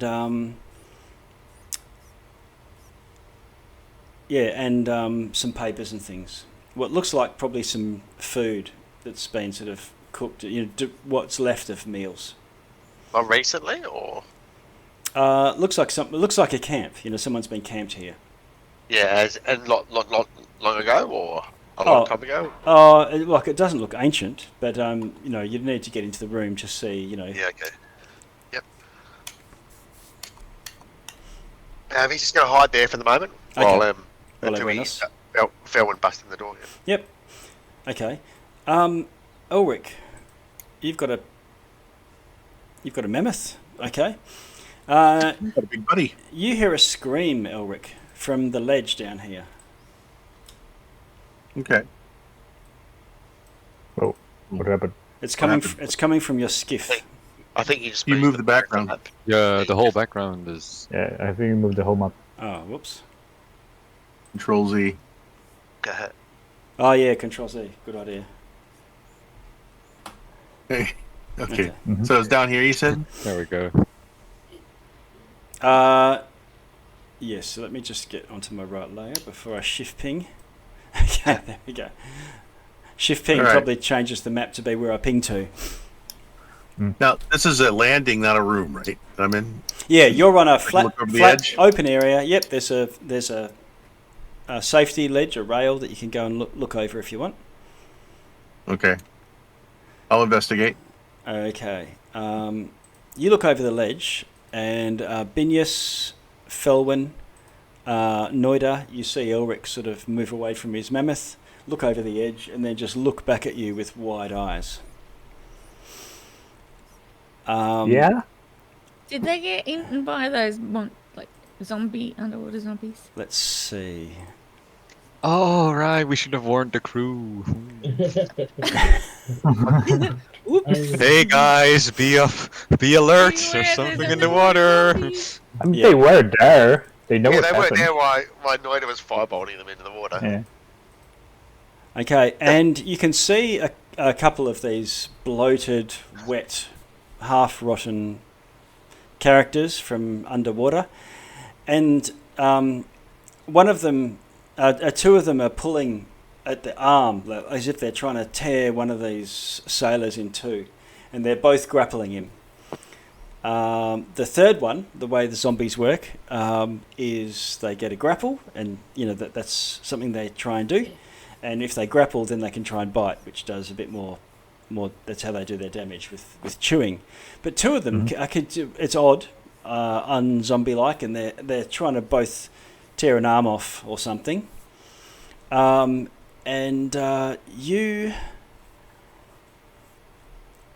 eventually, and this sailor's and then whoosh, both of these zombies fall over. And they haven't torn him in half or made a wish with an arm or whatnot. One of them seems to be holding the hand of a spirit, and the other one is holding the hand of what looks like a zombie of some sort, a corporeal undead, as if they've just torn this guy's soul out. Oh. Oh, Oh, dear. And what happens to him? To who? The guy. That guy. He was Well- ripped in two. Well, the guy is the guy gets pulled, in one direction, and so one of the zombies has the guy's body, which turns into some sort of corporeal undead. Gotcha. And the zombie sort of lets go straight away and fist bump. And the let's see, I can show you the the spirit. Let's have a look. Maybe you don't want to So see. one's got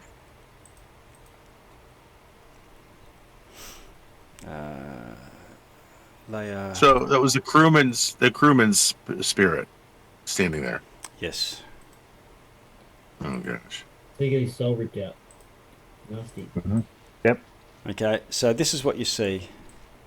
Soul ripping zombies. No, Nasty business, that poor guy. And so now there's this this spirit, and the blue one can be the original body. And they pause for a moment. Does anybody want to do anything at this point? I think Binius, Noida, and Felwyn, you know that something's going on.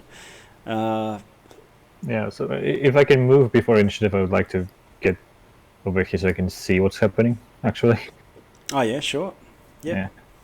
Ellen just knows it's something to do as soon as Ed turns around and gives that look. Yeah, Yep. Can Tango see it It's from up on the those roof as well? freaking underwater zombies are back again. No, this is like 20 feet down on a cliff face, and they're on the beach. So from the angle, from the roof, you wouldn't have been able to see what's going on. Yeah, we just saw Ed turn around and go. Yeah. But we heard the scream, right? Yep. Yeah. Right. Yeah, I So- think it's just like run over. Is this like scaffolding where you can like walk up and like look down, or Yeah, there's some crates and yeah. things Okay, you can yeah, look yeah. over. Yeah. he, like I'm gonna run he over like and look climbs down. over and like looks like what is Ed seeing, and then he like Oop. I'll we go. I'll remove some light blockers just for simplicity's sake. Oh, what had just happened then? Did I just move everything? No. No, you're good. no, You're it's good. we can see down. Okay. And that's how far down?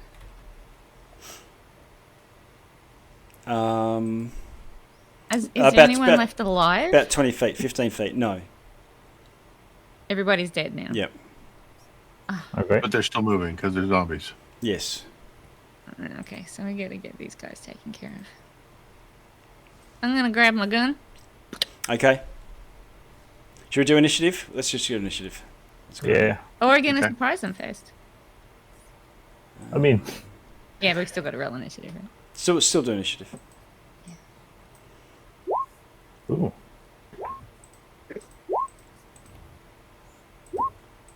Finally rolled a decent initiative. Okay, so I'm seeing a 10 from Felwyn, 7 Gungo. Probably got 19. Yeah, 19 for me. 19. Oh, I missed that. 19? Yeah, Okay, I was okay. clicked on myself, so I'm not sure why that That's didn't go through. that's fine. The 9 might have been from last week, last time we played. Debris, I don't know. That's fine. It was when I was punching that guy in the knee. Yeah, yeah.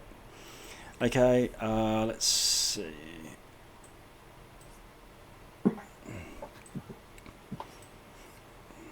Just sorting.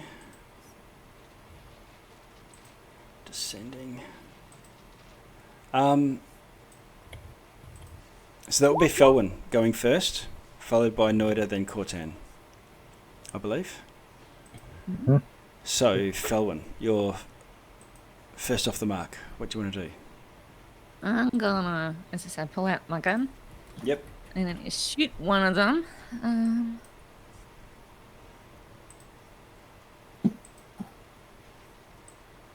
I will shoot the one. It's a good 20 feet down. So I'll shoot the furthest one away from me. Okay. Zombie. Yep. And that is a 22 to hit. It hits. And that does 8 piercing damage. All right.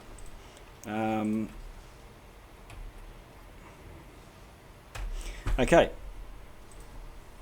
And then as a bonus action, I'm going to give myself 6 temporary hit points. Okay.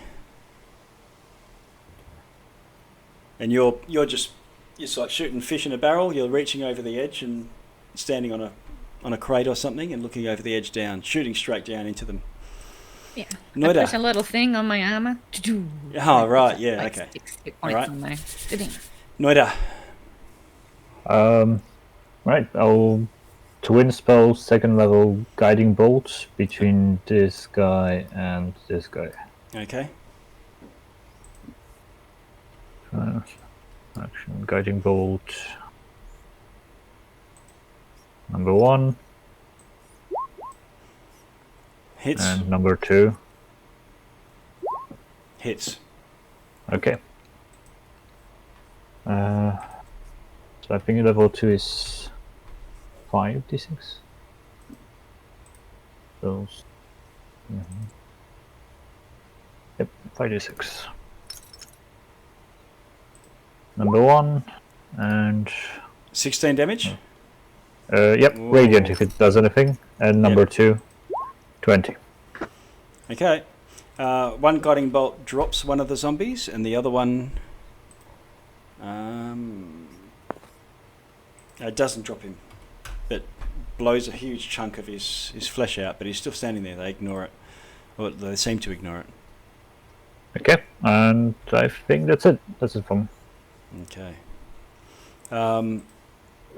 Okay. One of the zombies that was pulling on the crewman just lurches off your skiff and then just takes a step off your skiff and then splash back into the water. The other two, the two halves of this sailor, turn on each other and start fighting.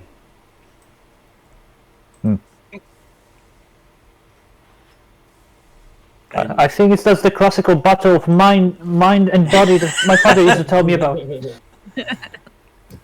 And they look like this is like a full-on prisoner fight. You know,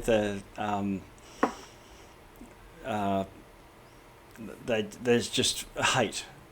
They detest one another.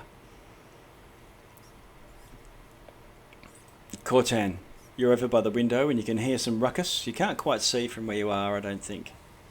You probably can on the map because I've moved some line blockers. Yeah.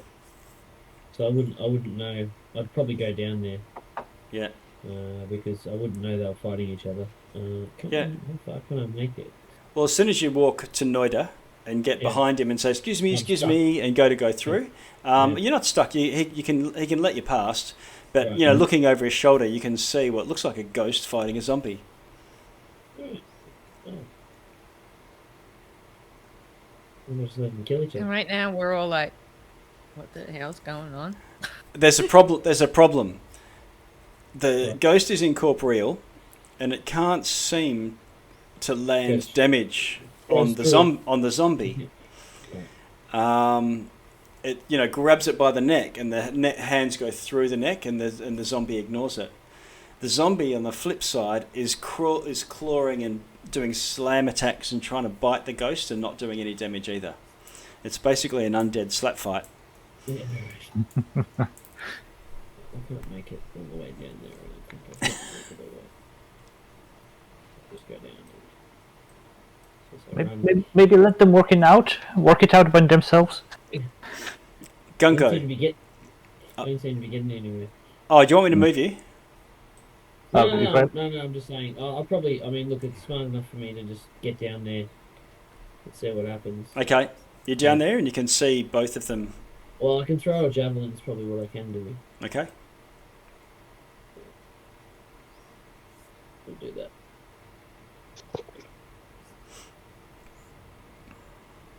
Say 20. Oh, okay. Nice.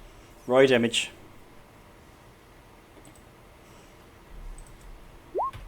It's an 8. Okay. It lands and your javelin stabs in. I can throw another one, I guess. Okay. That's only going to be a 50. Is that still hit? 15? That hits, yep. That's a shitty roll. That's a 4. Yeah. Whoops. Just a 4. Okay. Cool. Alright, so 2 javelins sticking out of this zombie. Oh, my javelin's back. Yeah. Yep. And it spins and lurches towards you. 1, 2, 3, 4. And tries to grapple. So he's helpful. He's bringing back to you your javelins. Thank you. I'm a class 18. Just gets me. Okay, what it does is it grabs you and holds you and then pulls you into a hug, and then the mouth gapes wide and you can see these teeth coming in. Did he ask? The spirit also turns and it sort of flies, comes sailing over to you as well, and it just reaches out to just try and grasp. Uh-oh.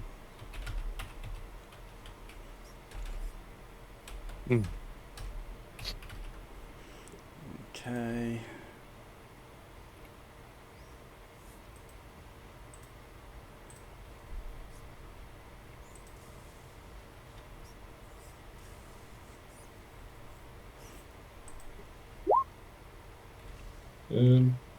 I'm a class 16. 16? No, that doesn't hit. Okay. All right. And it tries to grasp and doesn't get you. Elric. I'm gonna move over here. I can Okay. see. I'm kind of following along the railing there, and I'm just gonna go around these two, and I'll cast Guiding Bolt on the one that's injured. Okay. The dread zombie.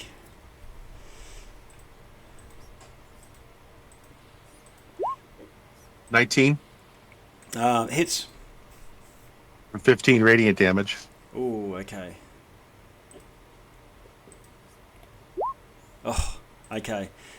You blast a piece of its shoulder off. The guiding bolt goes sailing through the other side, and bits of bone and flesh and whatever shoot out the other side. It should be dead, but somehow it's still standing on one death's door. And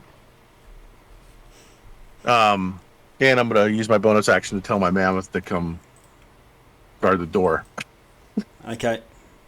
You should be able to move it. I've given you control of all 8 options under the bag of buddies. Yeah.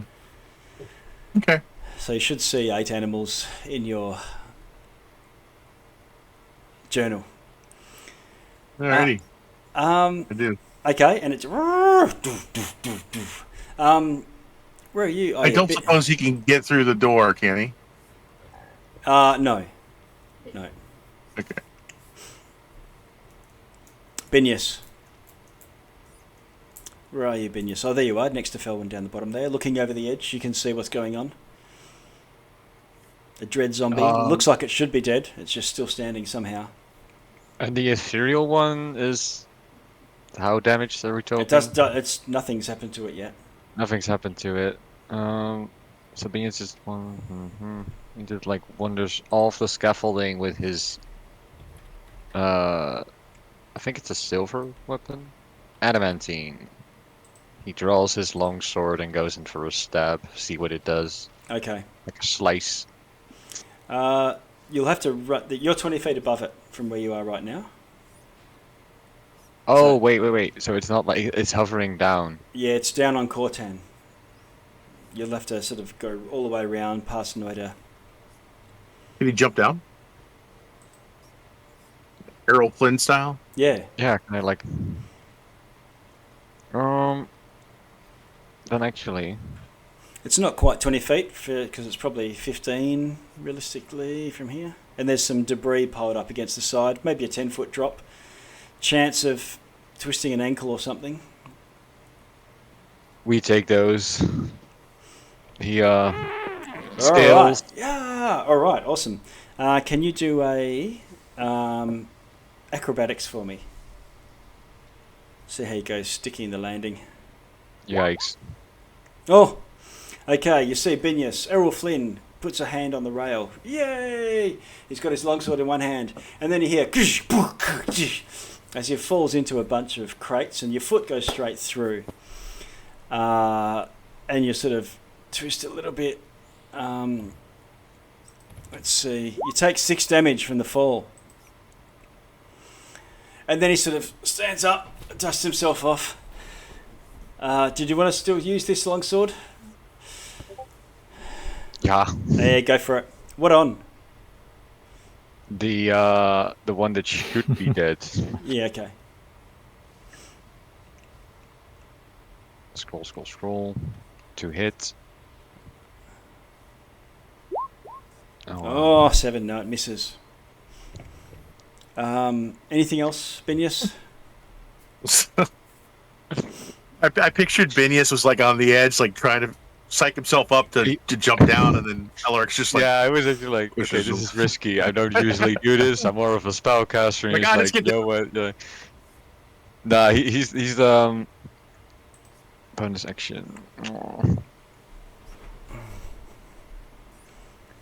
No, he just like remains on the crates, like swinging, hitting a miss, trying to recover himself from this embarrassing Okay. grand All right. entrance. Gungo, you're standing on the roof. You can hear all hell break loose now down in the landing where the skiff was. So you haven't made it that far into to this sort of 50-foot wide area. But when all this ruckus comes, you see a bit of a movement, and from crouching down amongst the debris and stuff in the room beneath you, 2 hairless figures emerge. They've got glowing eyes, long tongues, and they seem to be like crouched, very quick, furtive movements, many injuries over their skin, slashes and abrasions and so on. And they seem to be tasting the air with their tongue and looking around. And one of them looks up and spies you. And then Yep, and they've spotted you. Okay. But it's your initiative. What do you want to do? Right. And downstairs, did I hear that right? The mammoth's coming in the room? No, the mammoth is blocking the doorway. Okay, alright. It's his none shall pass moment. Alright, so Gungo's on the roof. These things he'll are let down. you through though. That's alright. No. These things are down in the room below him. I think he's just going to get off the roof. Yep. Yep. He's going to climb over, move over here for 5 feet. Yep. And climb down here. Okay, just do an athletics for me. The mammoth is about level with your feet. Yeah, use that to climb down then. Absolutely. Okay, and you get down off the roof. Okay, and he's just going to shout, there's some creepy things in that room up there. And what can he see? I can't see anything now that he's down there. I think I'm stuck in the room. Oh, I see. Okay, there you go. I'll just move you out of it. Ah, there we go. Alright, okay, is there something in melee with Cortan there? Yes, there's a zombie and a ghost. When I say zombie and ghost, this is a generic term. Yeah, sure. Alright, so is Gungo at the same level where he is there, or do you have to go down? No, Gungo, you're looking over a ledge down about 15 feet to the drop. 15 feet. Alright. He will just shoot that thing with a crossbow then. Okay, which thing? The zombie. Okay. Roll to hit. Hang on, here we go.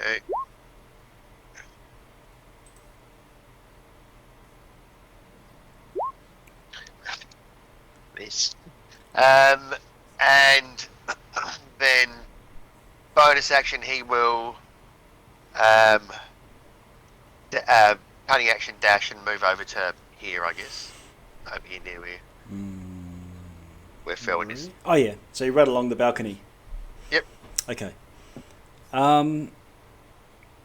Right, so that's Gungo. Felwyn. You've been waiting patiently, okay. loading up. Yeah, actually.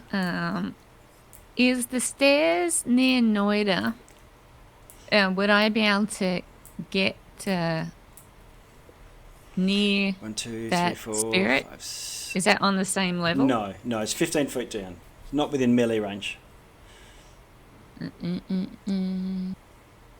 Okay, then instead, I'm going to cast. You can see it easy enough. Yeah. I was just trying to work out because my hit's actual thunder, not. Oh yeah. Yeah. Yeah. You get what I'm saying. But instead, I'm going to cast Magic Missile. Okay. So that's shooting Oh, hang on, let me do this first. at something, or how are you going to split them? Yeah, I'm casting it at the spirit.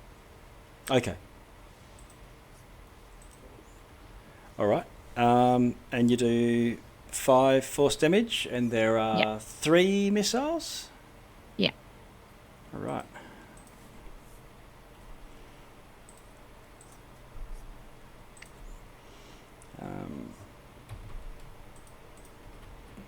Okay, it doesn't kill it, but it hisses and wails in pain as these 3 magic missiles go sailing into it, and it's quite badly injured, and it loses some of its solid form, as in shape. It's not solid, it's gaseous, but you know what I mean. It gets all ratty, ragged around the edges. What? I don't think I can do anything else. Okay, Noida. Noida, mhm. you. Let's see. The sound of the waves crashing and surging and splashing against the rocks sort of dies down momentarily, Mm-hmm. and you hear something. Oh no.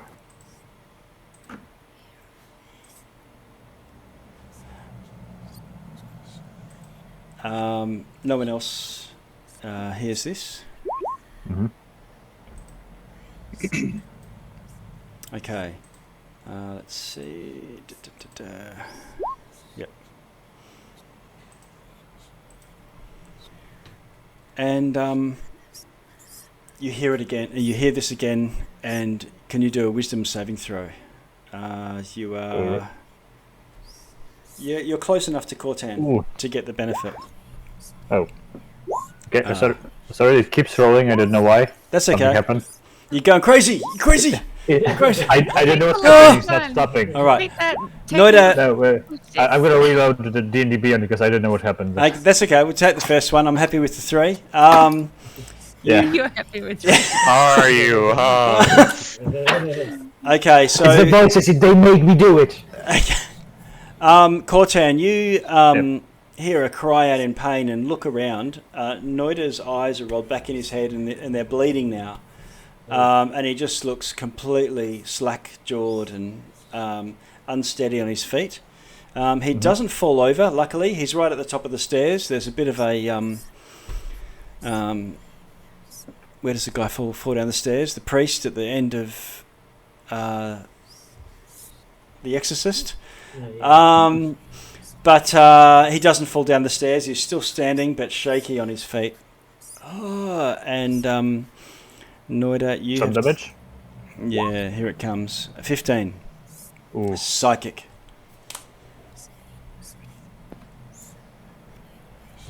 Minus 50. Ouch. And Stunned, I guess. stunned, yep. Right. And with that, the whispers subside.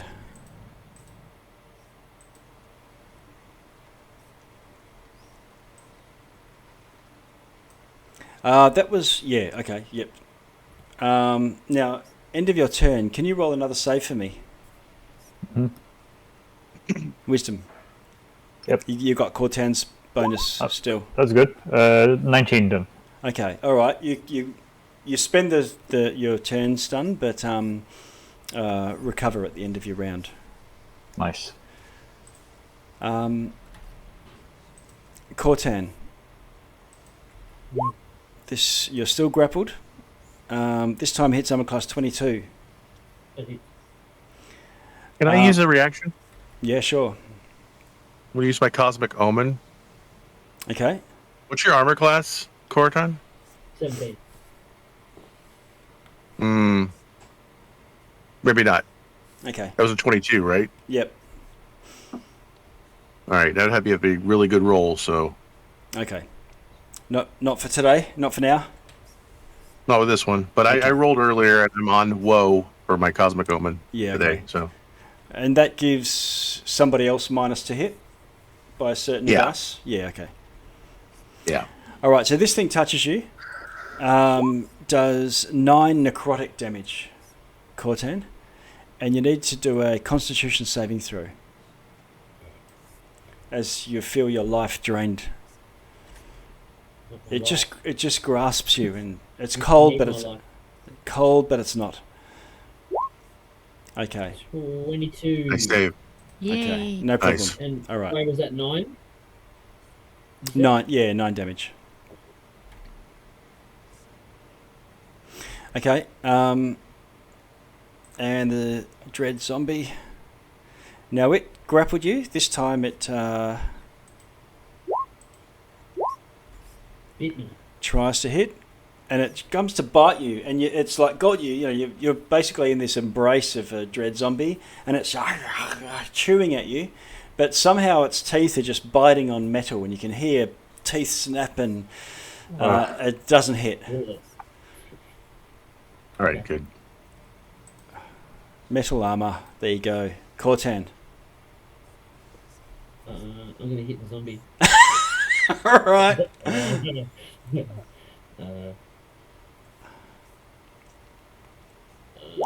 Hit. 18. Okay. 18 hits.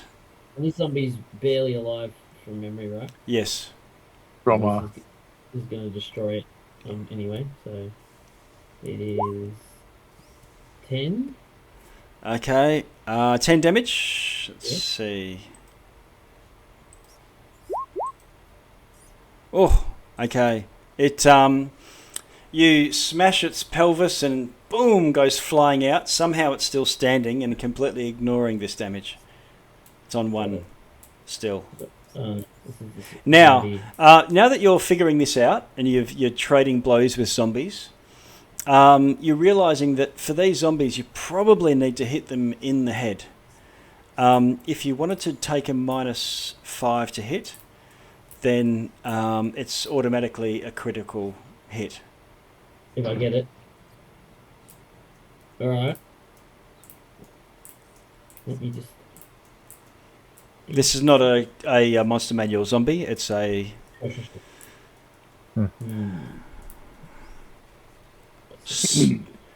It's actually a Ventia Games stolen off the internet zombie. I don't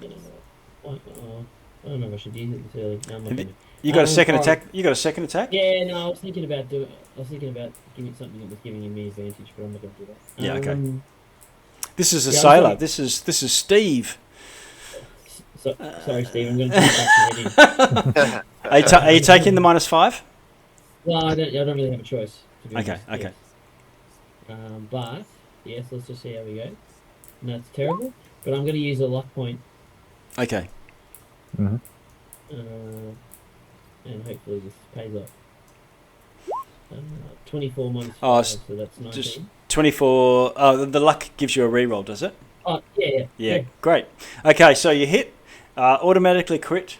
You blast him back because trauma goes into overdrive, thunderous smite, drive him back, and poof, brains go everywhere. It's like a scene of Walking Dead, and Steve is no more. Sorry, Steve. Your soul's still here, Steve. Hey. Yeah. Anything else, Cortan? The bonus action still have. Elric, you'll be next. No. Okay, Elric. Drop a guiding bolt on the Okay. ghost. Okay. Worked last time. Yep. 14 to hit. 14 hits. That's 12 radiant. Okay. And 12 is enough to completely dissipate it. Ah! No, Control not Z. the Not the mammoth. mammoth. Not the mammoth, was it? Not Hodor, the mammoth. Ed, you missed! There you How go. did you hit the mammoth? Okay. Hades still there.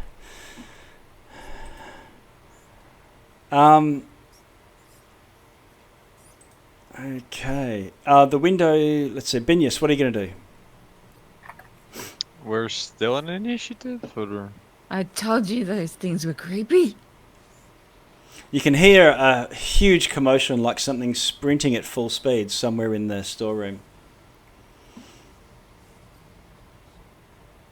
Can I use my bonus action to tell the mammoth to go investigate it?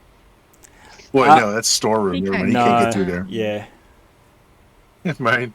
For some reason, I thought the platform was a storeroom. No. Binius, what are you going to do? are the characters above the ledge considered in range for my bard spell? You can't see the characters above the ledge. You can see Noida and you can see Cortan. Okay. Mm-hmm. Some of them say here, some of them can see. Is Noida knocked down as well, isn't he? No, not he's recovered. As you're coming, Yep. okay. Great. Can I climb back up, or Yeah, Like- yeah. Well, there's stairs right there where Athletics, Noida is. But you Are we could, still in initiative? yes. we are? Yes, Oh. Okay, so Binya's like pulls his leg out of a crate and like Yeah. scampers up the stairs. 1, Sees 2, Noida 3, 4, all 5. injured, Okay. and So that's he's like yeah. So that's about 30 feet now. Yeah, Including the stairs. like after him, behind him. I'll just stand next to the window next to Noida, and I would like to cast a Cure Wounds on Noida. Oh. And let's take the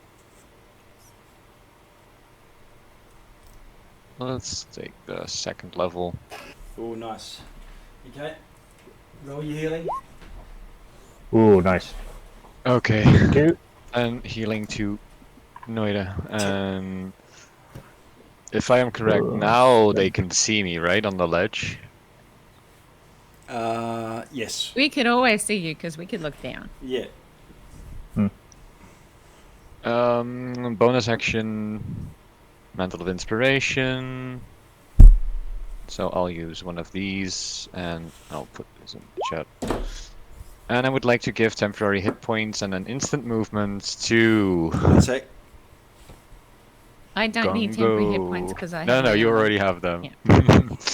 I will give it to because I mostly want to use it for the movement to Core 10 to get into range for like the creepy crawlies. Gungo and Elric. So they all get 8 hit points, and they can instantly make a movement. Does that stack with aid? Yes. Aid is not temporary. Yes, Yeah, aid this is temp. temporary. Okay, we can move. Yeah, 6 squares. Can we flank the door next to the mammoth, or is he in the way? Yeah, you could get over this square here, just in that doorway there. But the mammoth's pretty much like he was instructed to block the doorway, so he's Okay, he's right up against it. I'll just get over there, flank the door. Okay. He's moving. Oh, that was Free. Gungo. Yep. Okay. Felwyn. I am going to because I'm small. No, sorry, that wasn't Gungo's turn. Wait, no, That this was this Oh, no, was that wasn't extra his turn. He movement. was This just- was extra movement. So if Cortan Oh. and Elric want to do a movement now, they can do it instantly if they want to. Oh yeah. Yeah. So do your 6 squares. Yeah, I'm gonna go. I'm happy for you to Investigate just the move storeroom where move the- yourselves. Yep. Can I just see what the screaming's coming from? In here, right? Yeah, well, you can move. So this thing gives you an instant sort of sprint and dash, but not an action. So you can run off and I can show you stuff. But the mammoth right now is right in the way of that door. Okay. You can go and squeeze up sort of next to it. It's not something that you could I'm gonna easily, get next to easily him. fight Yeah, in. that's what I'm. Okay. Anybody else got movement? Cortan, yep, moves up to a window. To the Great. window. Anybody else? Felwyn? I gotta wait till my turn. So yeah. No. Oh, you're not doing the. You're not affected by the No. bard thingamajig. Okay. I could pick 3 Bad people. thingamajig. Ah, I see. Yep. Okay. Go. Real turn. Okay. Real turn now. He'll just say, there are some creepy little creatures up on the loft in that building there, and they saw me when I was up on the roof. He's going to bonus action rage and get out a dagger Mm-hmm. as his free action, Okay. and then hold it ready in action. And if one of those little creepies come out the door, he's just gonna Great. stab it in the eye. Okay. Okay. That's it. For Ready Is in the action? door still open? No, it's closed.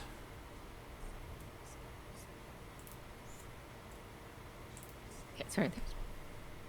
I am going to, because I can, Yep. actually move up right in front of the door. Because I imagine I can stand under the mammoth. Yeah. Yep. If I can stand other people, I can stand under the mammoth. Yep. Yep. I can't really stand right in front of the door, but you get the gist of it. Yep. Okay. And And what's in your hand? Are Should- you readying in action or?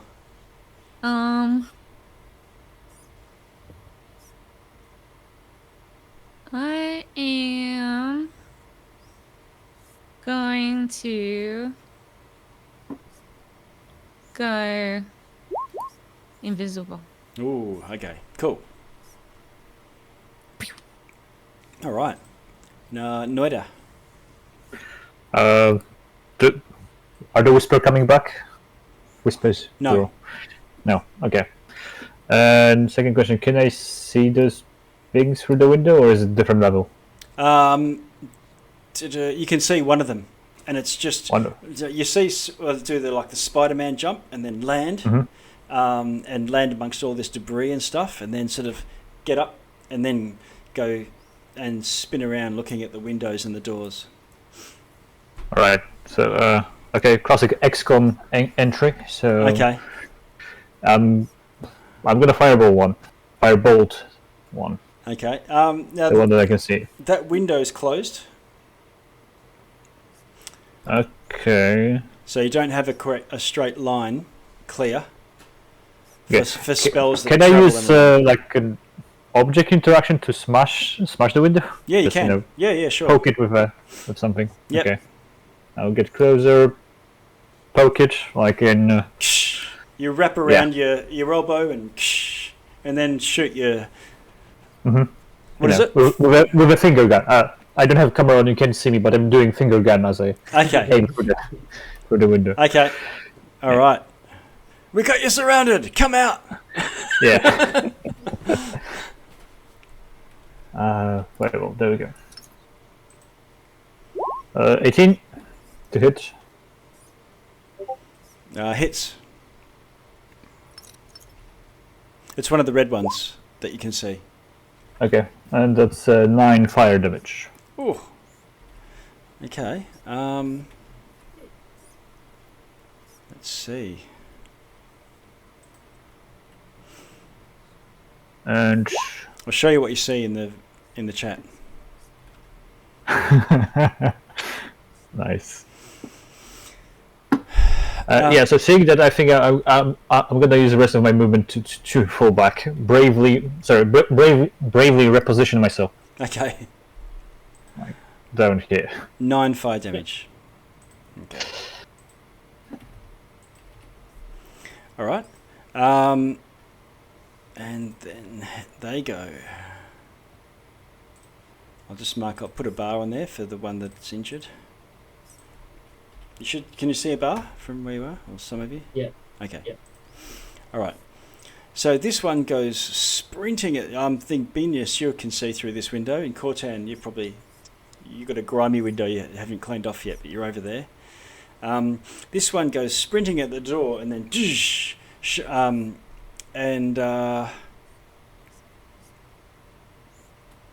yep, and opens it. and then sees this huge mammoth in the way, and reaches through and tries to claw it. As it does, I think, Gungo, that will trigger your ready dagger throw. Yeah.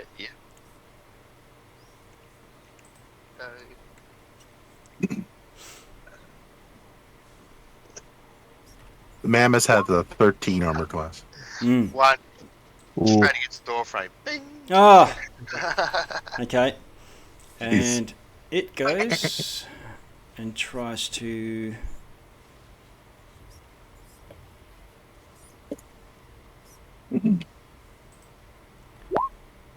Oh, hits armor class 18 on your mammoth.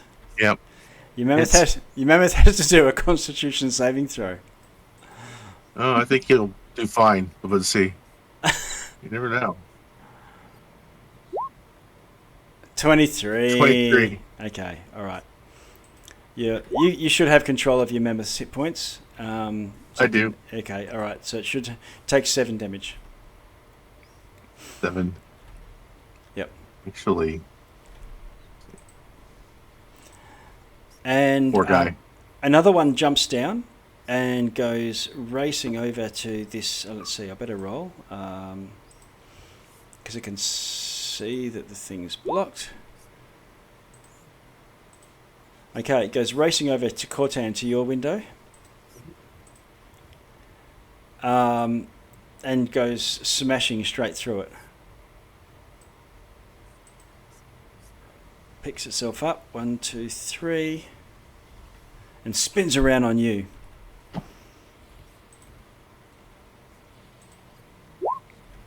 Attacks with claws, armor class 16's a miss, I believe. You're in plate armor, aren't you? No, not yet. I can't Not see yet. that. Okay, but you're still pretty Yeah, good. yeah. Yeah, okay. Benius, you see another one come jumping down, and it goes smashing through another window in the rear. Let's see, 1, 2, 3, 4, 5, 6, and comes around the corner on the deck behind Cortan. This one looks a little bit different. Show you the picture. Good.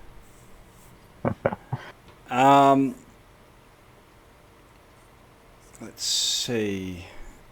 And it absolutely reeks. When it comes around, it reeks of... like this thing spent time in hell. And it tries to bite you. Missing, armor class 11. More chomping against your armor. And that's the end of their turn. Cortan, it's your turn. I think I'm going to, as a bonus action, I'm going to cast Shield of Faith on myself. Okay. Add 2 to my armor class. 2 to your armor class, great. Yeah, Oh. so it's 19 now. And I'm going to take a swing. Alright, what out? The smelly one or the... Well, I think the smelly one, because no one else can hit that at the moment. So let's give that a crack. That's going to hit, I presume, at 26. It does. And I'm going to Divine Smite him. Oh, okay. Probably... I'll roll my damage first for it, for normal damage. Okay. And then I think with Divine Smite, what am I going to do? Depends how tough he looks. I think I might do a second level. Okay. So that's 3d8, I guess. And one more. It's undead. It's undead, so I think it's 4. Oh yeah, okay. Yep. So that's going to be, what's that? 23, 6, Oh. 7, 8, 9, 10, 11, 12, 13. So, yeah, so that's 30 something. Paladins, man. 33? 33. Okay. Wham! Alright, you don't kill it. You don't one-shot it, and it's on undeath's door. Alright, I'll take a second shot at it. Second attack, yep. But you are burning through spell slots here. Yeah, I know that. I'm scared of it though. That's 20 Okay, hits. and just normal damage. Okay. So This is that's with trauma. 13. Yeah, and 13. Extreme prejudice, and bam, he drops over the side. Nice. Done. Elric, where are you? Where are you? Oh, there you are, by the mammoth.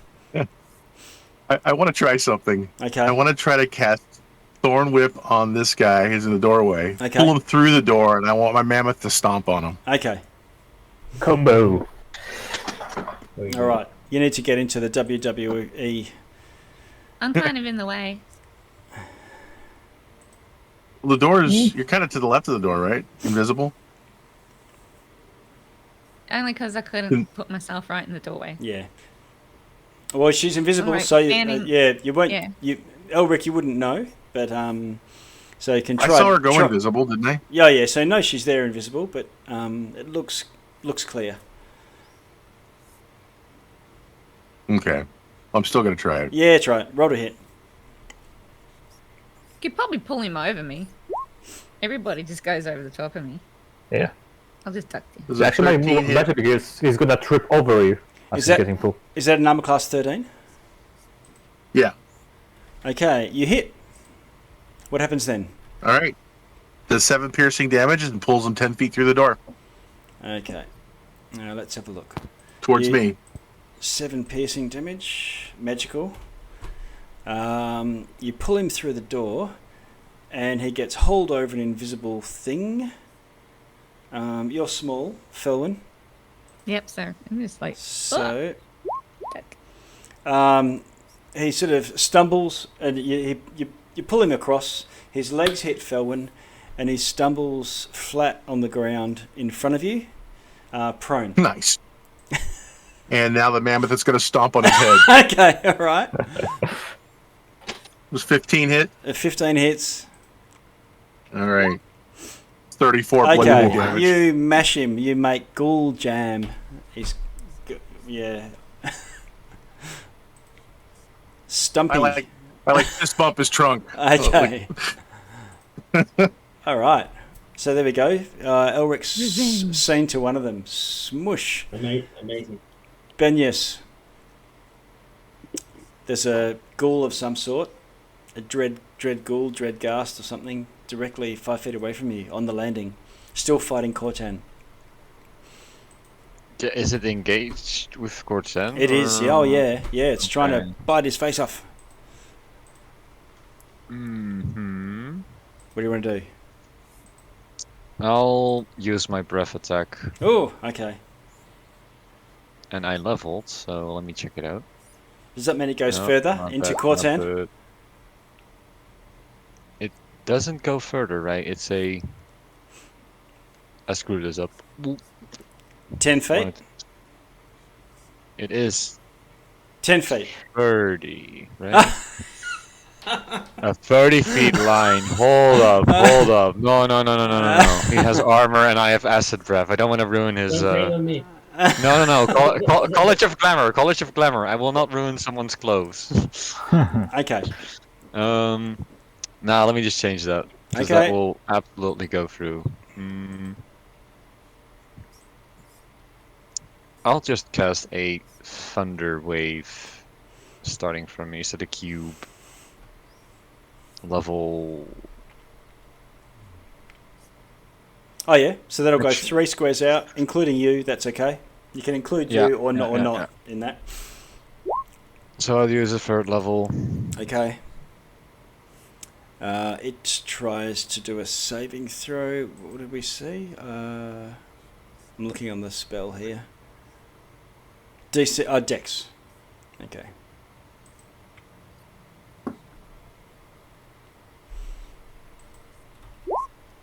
Oh, it fails. Is that going to knock it over? It does, and I need to make a 2d8 damage and 10 Okay. feet pushed away. Okay. So roll for damage. Okay. 7. 7 damage. Does that include the did you upcast it, or did you cast it as its normal? Oh, and then I forgot because it's a higher level. Using a spell a second level or higher, the damage increases by 1 for each slot. Yeah.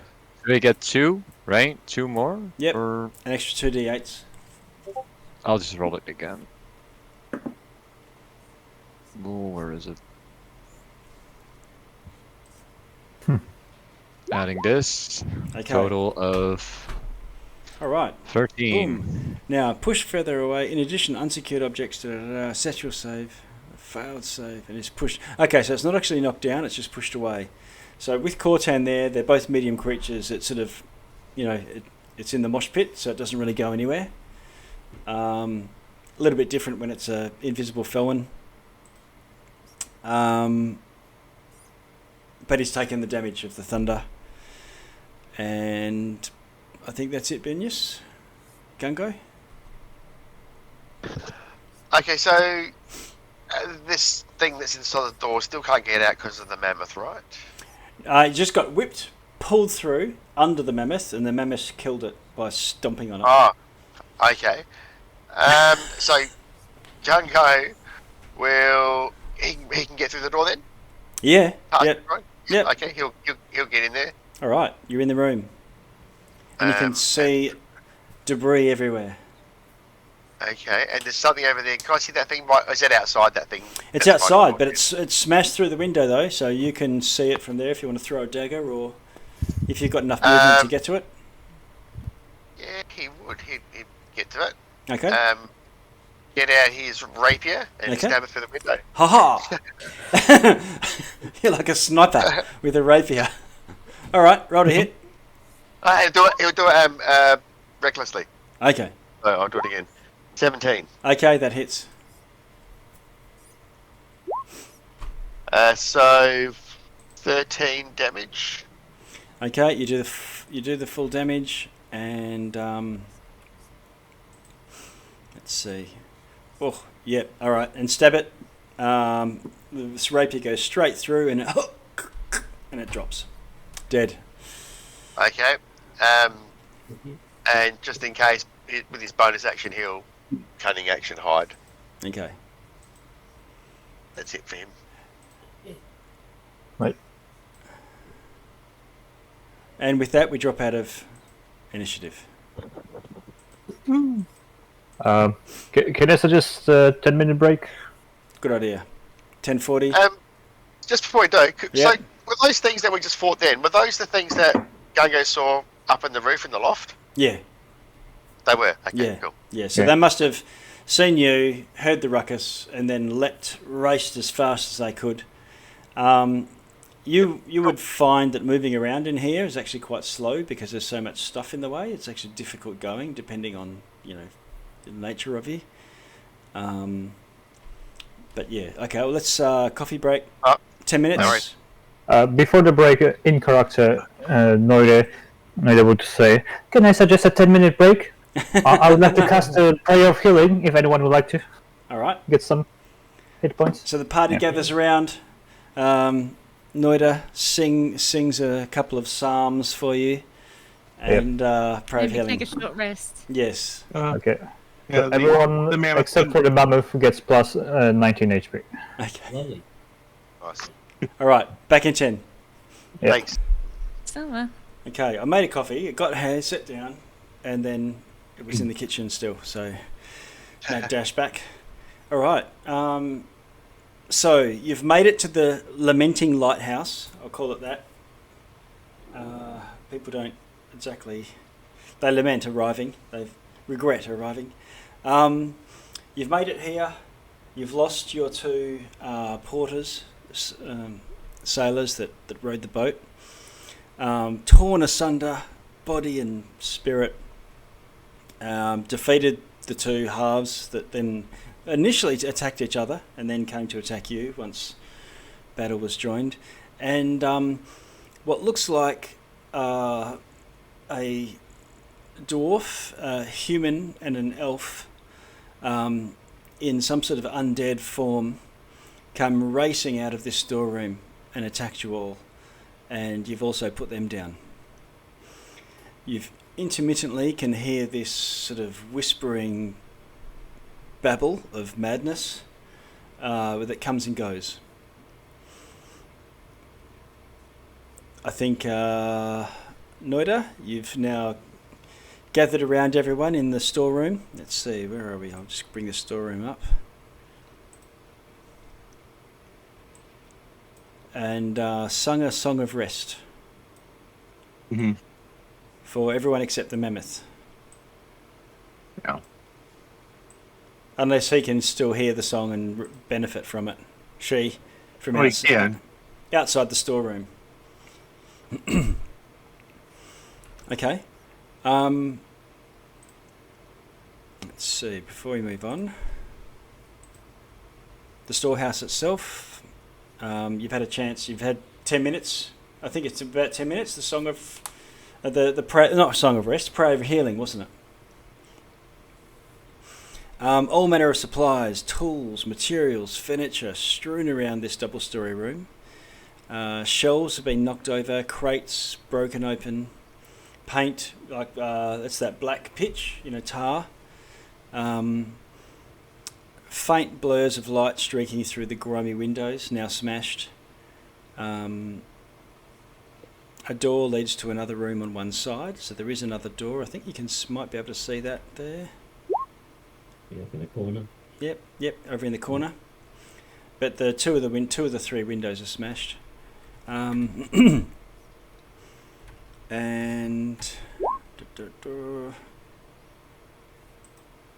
getting there. Oh yeah. And a loft above that no one's been up to yet. I think, Gungo, you looked down into the loft and saw that there was some sort of camp type set up in there. Yep. We'll start having a look around. Okay. Gungo will climb up to the loft and have a look around up there in the campsite. Yeah, okay. Let's have a look. Yeah, it looks like there's some bedding. Let's see.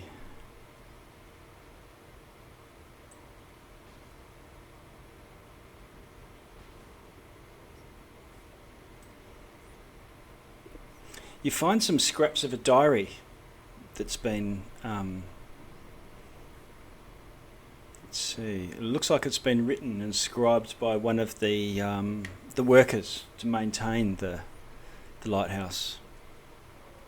Okay. Does Gungo recognise the language? It's written in common. What does it say? Let's have a look. I'll look at it. I'll read a couple of entries out.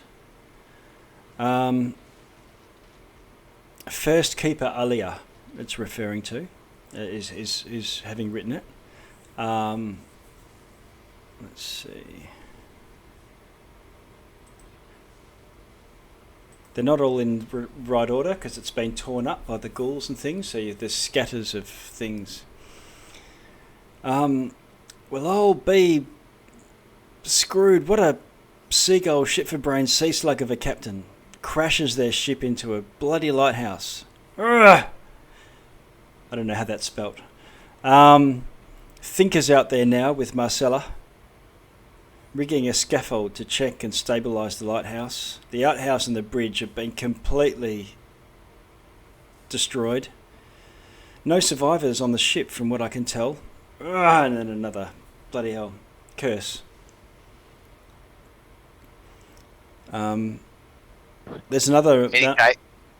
Yes. No dates on there? Oh yeah. There are dates. It says day 16. Elaine 16. So you've got a date, and it might have been probably a couple of weeks ago.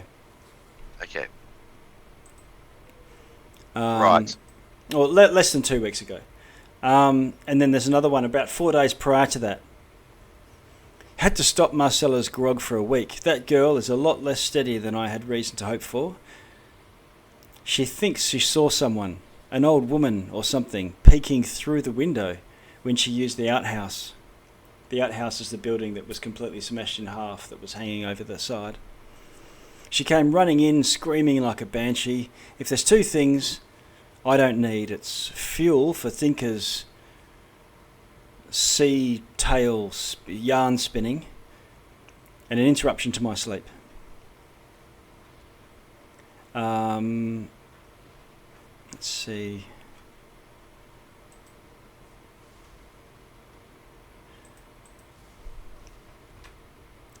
Can you do a investigation for me?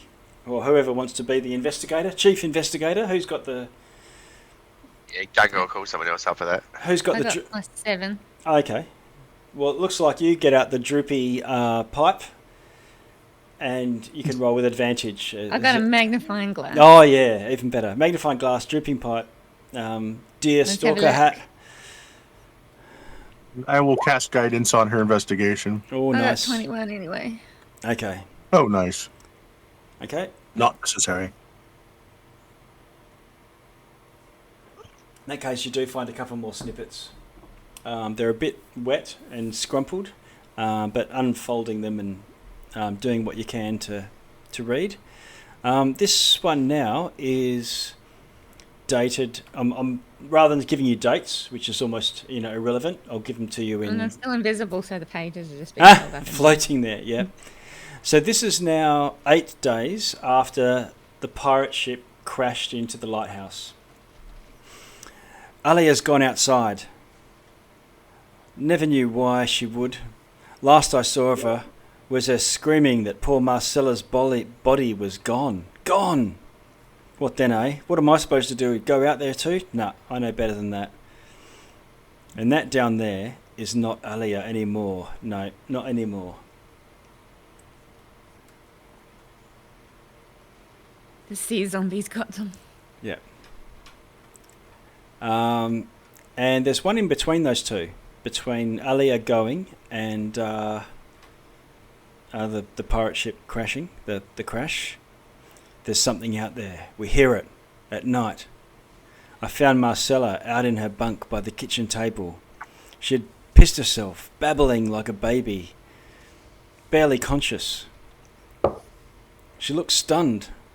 Thinker doesn't know what to make of it, neither do I. She's probably lucky she's alive, if you can call that living. Well, we did the best to make her comfortable, but oh, hells. Oh! And then it says, I can hear it again.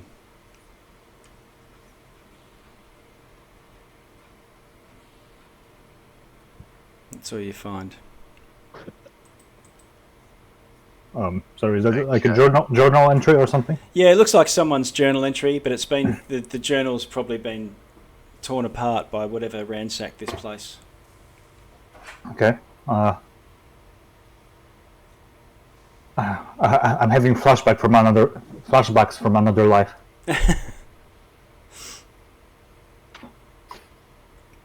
Okay. So the outhouse looks like it could have been a creepy place. Mm. Well, You wouldn't want to have gone to the toilet at night. No. I don't want to go. It's so funny. Oh my. I mean, it sounds serious, but should we investigate before we light up the light? Before, the ship and the crew come here? Yeah. There's two other notes you find. 2 other journal entries. One only 2 days after the crash. Quite early on, so prior to all the others apart from the crash one. I got a glimpse onto Seagull Island today from the beacon. When the fog cleared a bit, it's covered in bodies. I don't know. I wondered why the seagulls left instead of picking them clean to the bone. Also, canvas, planks, chests. Treasure, I think. But I'll be damned if that's not a skull flag I can see.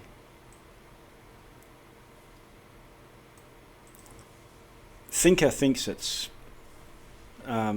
silver pirates. Still, they did deserve deserve a burial, but with the bridge gone, we can't even get across there to do something.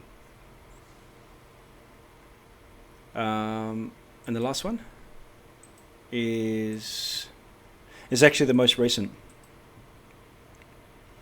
The beacon's gone out. No idea where it went. I just saw it lolling down past the window, and that old woman's face in the sea. I haven't got the heart to go out there and check. Dread.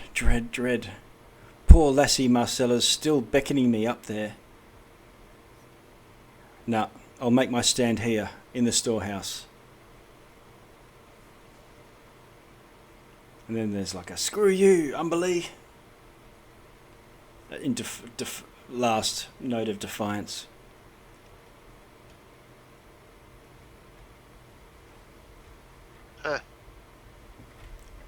Okay, do we want to try and get across this bridge?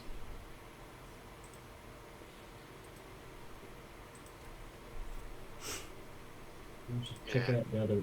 Unless we want to check out the other buildings first.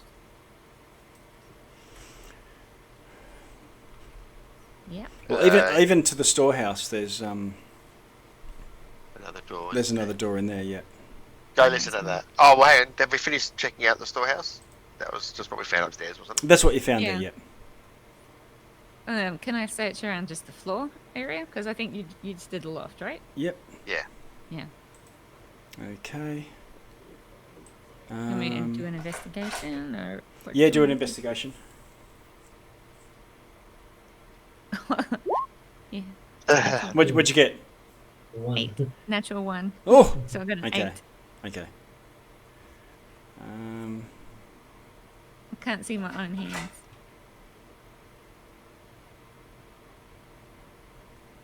Even though it's probably going to wear off soon. Yeah. So you don't find anything really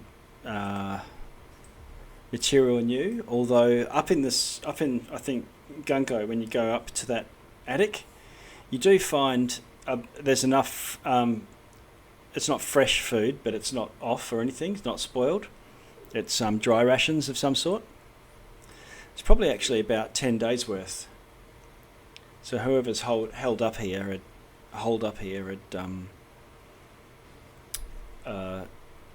scrounged as much as they could. Okay. Bring it all down. Okay. Right. So you got 10 days of food. Oh, I didn't know why, but I expected just a crate of booze in here. Yeah.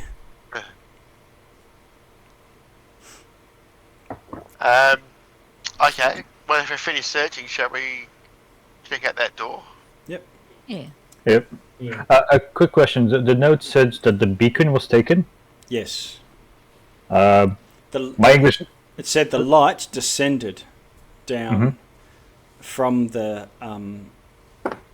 lighthouse down the stairs. Yeah. Oh, okay. The light sprouted legs and walked. All right. Sounds like the dog ate my homework, sorry, right? Yeah. You literally, the light sprouted legs and walked. Alright. Listen to that door. Okay. Yep. Do a perception for me. I can do it. Go for it.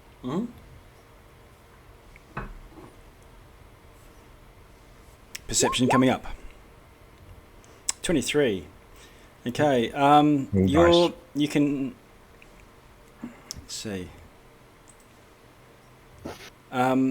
You can't hear anything on the other side. You can faintly hear that sort of howling babble type sound in the distance. You think it's probably coming from outside and down. You get a bit of a direction to it. I'm thinking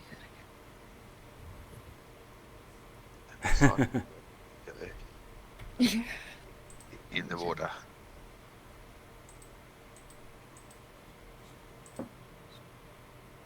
But nothing behind this door, so... No, you can open it. Yep. Yeah, go give it a Go try. and have a squidge.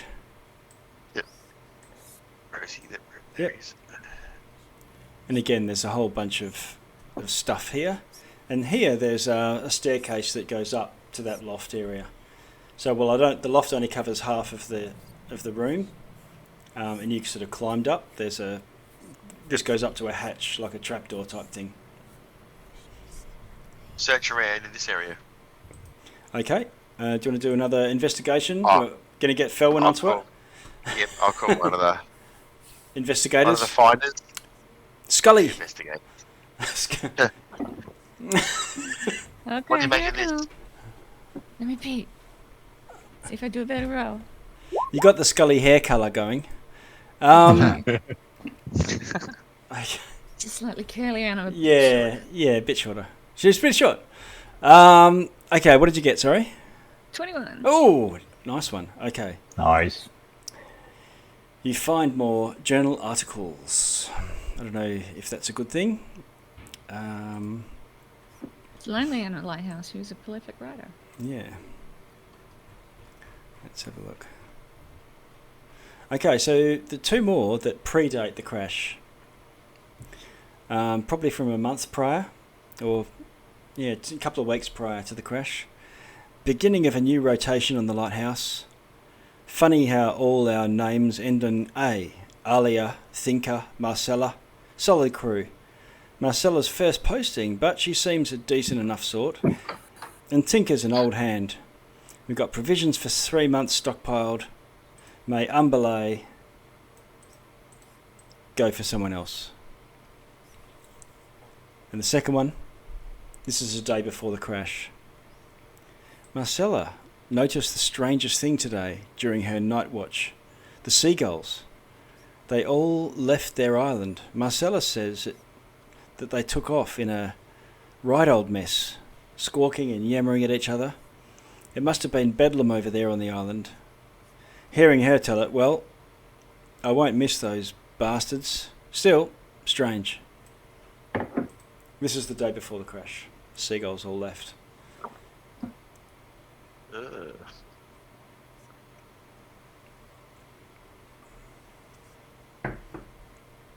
Yeah, the animals always know something's up. Alright.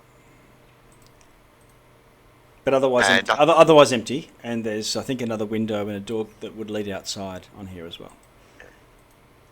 Alright, so that leaves a lighthouse and getting across the bridge. Oh, and the outhouse. Outhouse.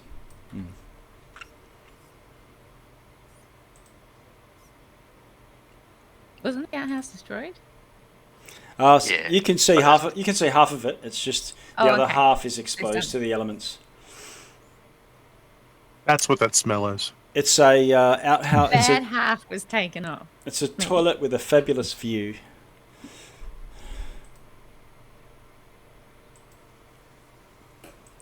So, where to from here? Maybe go check the outhouse out. Yeah, let's just quickly check that out first.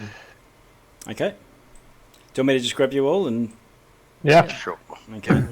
Well, That might have works. got that. Let no Noida be left behind. Abandoned.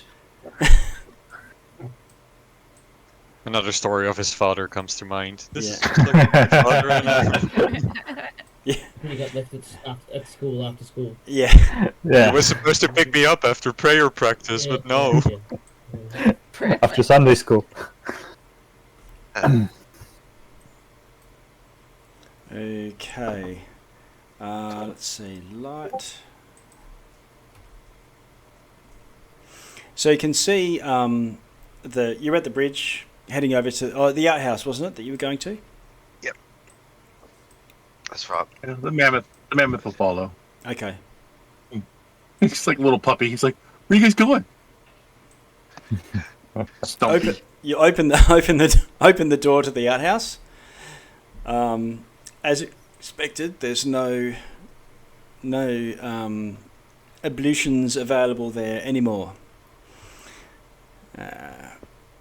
Let's have a look. It looks like whatever's come past has smashed off the balcony. You know, the the jetty that would have poked out over the sea, and probably if you go there, the toilet's just hanging over the sea, so no need for a cistern or anything like that.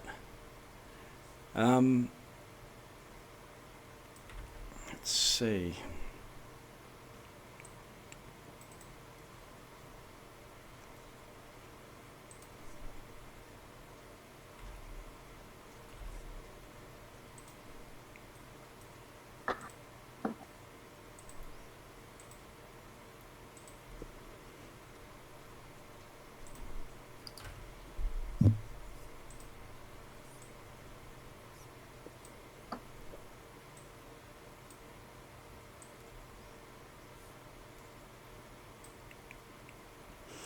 Okay. Outhouse, where are we? Just getting my active there. Storehouse. Yeah, so it's open. Nothing in there that you can see. If you're going in to have a bit of an investigate, you can. Okay. Okay. I've got to go and investigate the poop house. Okay. Yep. All right. This is going to be fun. Okay. Let's see what I can find in an outhouse. Okay. All right. Do you want to roll a Investigation. for me? I got a 19. What can I find in here? Okay. It looks like it was completely sheared, the building. So something enormous has crashed and sort of scraped it off. You can tell it's come from one direction and gone past, because of the way that the beams are broken on both of the sides of the walls. Looking down, it looks like when you see this swell surge in and out and every now and crash in and splash up, as it swells out, you can see that there's a sea cave almost directly below the outhouse, going further in underneath you. Someone closes our eyes and squares. Under the water, or No, but you would get wet walking there, so probably you can. Cave Yeah. down here. And I'm pretty sure at some point it's gonna go to those zombies. What I'm hearing is we're taking the front door this time. Yeah, at least I do have a water breathing potion on me if we do need it though. Thank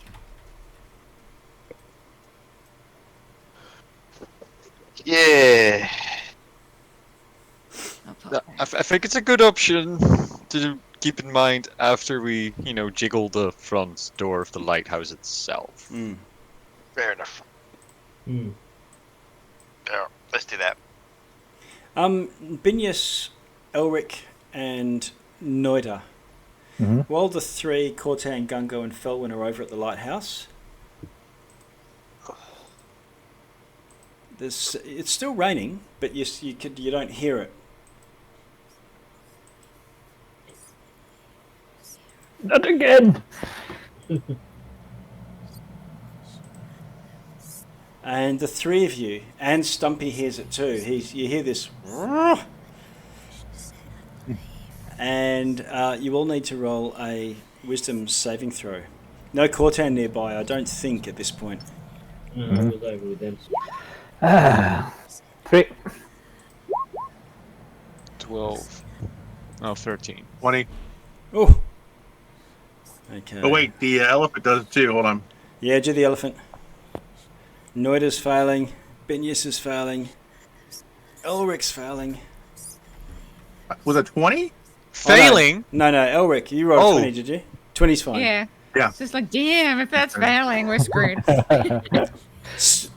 Stampy. Mammoth. Stumpy roll of 13. 13. Okay. Elric, you're okay.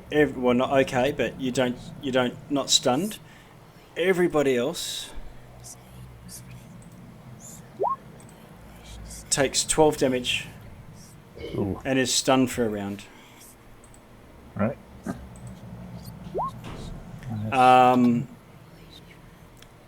Elric, you would take 6. Sure. 6. Is there a Constitution save with that too, Constitution save? or anything? Which is automatically stunned. No, the stunning is if you fail your save versus the wisdom save. Okay, so 12 damage on the mammoth Yep. and 6 for me. Yeah. So the mammoth is stunned.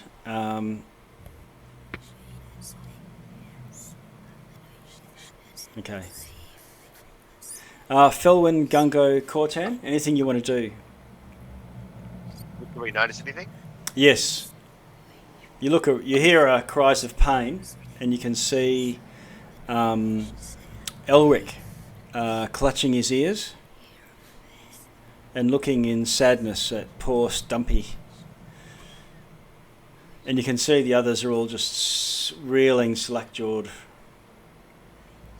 eyes rolling back. Cortan, how about you?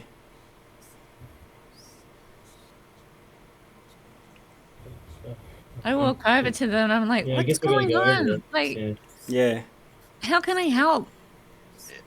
I don't. Oh, actually, I got Gunga no says- clue because I haven't heard the voices at all No. ever. So I'm just like, I really don't know what's going on. is there any window left in the outhouse? No. Okay. Can't see where it was. Can you see where what was? Where the Where window where was. they would have been peering through. When she's Because sitting it- down, the old lady was looking through at her and she freaked out. Oh, Yeah. yeah. No, you can't see a window. Okay. Gunga's just gonna look around this corner. You can roll a intelligence check if you like. Intelligence check. Investigation if you've got it. Yeah, okay. Well, you think they might have referred to a window that went out the side that's now smashed. Okay. Out to the water. If there was any window to the outhouse, and might be part of the building that's smashed. Okay. What about who's not stunned? Elric, it was you, wasn't it? I'm not stunned. Yeah. Do you want to do anything? I don't think there's much I can do. Hmm. I'll explain what I heard to the others and tell them I think these guys are stunned, Okay. including poor Stumpy over there. Yeah. But I don't have any way of removing a condition. Yeah. What does that sound like? After a few moments, everyone that's stunned comes around again, and you come back to your senses. Okay. But there is another burst of this whisper, and everyone, including Stumpy, but not Gungo, needs to do another wisdom save. Don't get mine. They'll, I think, all of the just not Stumpy. Everyone else will get the Cortan bonus. Yeah. So Come Gungo. on. Oh, Noida. Yeah, Cortan, you're okay. Okay, so Binyas and Noida and Poor Stumpy. and poor Stumpy. Hold on. Oh God, I rolled a nat 1 that time. No. No. Okay, so it's 11 damage or 5 if you've passed your save. Did anybody pass? Yeah, Cortan did, and I believe. Oh, do I have a I have a bonus You're because okay. of the 11 damage? 11. Yeah. Ouch. 11? Has anyone got a decent Oh. passive insight? I have a 14. Okay. Yeah, mine's 9. That's 13. 12. Okay. And Elric, did you pass that one? No, you didn't. No, I failed Mine's it 14. miserably. Okay. I'm Are you- stunned. Felwyn, did you pass that I'm one? 14. Yeah, but did you pass? Are you stunned right now, or Oh no, nothing's affecting me. I couldn't You see? said. No, you hear the voices this time. Oh, okay. So what am I rolling? Wisdom save. Wisdom. Okay. Is this magic too, by the way? Oh no, it's not magic. Okay. It's freaky, but not magic. Yeah, I gotta ask. 'Cause I Okay. have advantage Yeah. on magic. Okay. So you have you take the what was it 5 damage, and you're not stunned, and you get a feeling that it's coming from down and out to sea.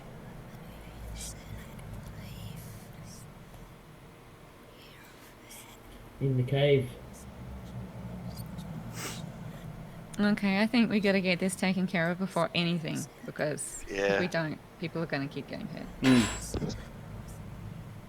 But after that, it sort of dies away. Let's get inside. It was quiet inside. Is it reminiscent of the earlier language that Binya's read? Like the Eldritch things, or is it completely new to him? It is completely.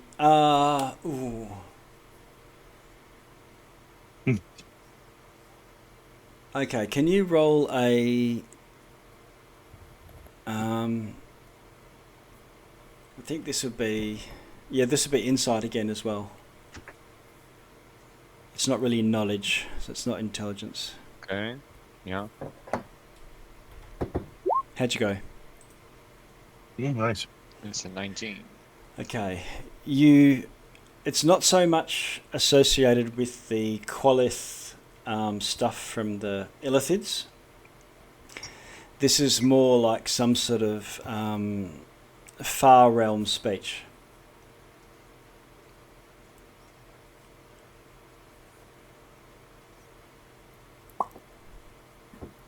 So, and there has been times, I think, when you've had that sort of exposure.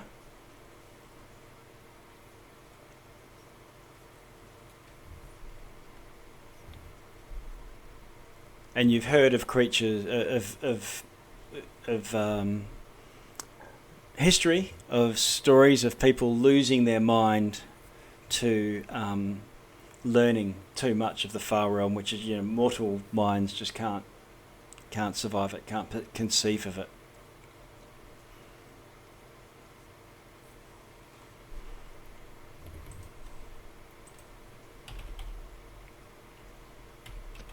Well, I agree with Noida. We should go inside. Yep. Good night. Go ahead. But I don't think it's going to shield us from these sounds, obviously, from the journal entries. These guys were hearing it inside as well. Right.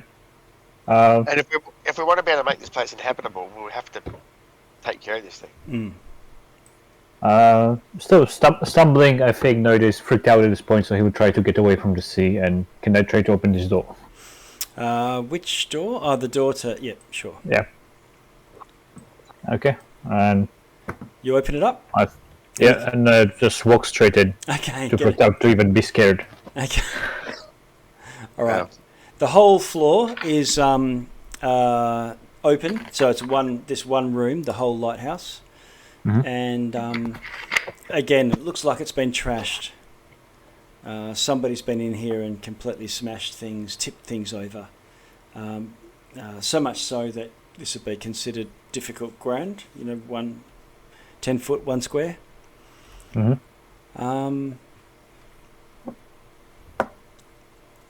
There's a spiral staircase that goes higher and higher, circling the wall. You can probably see that on the map. And let's see.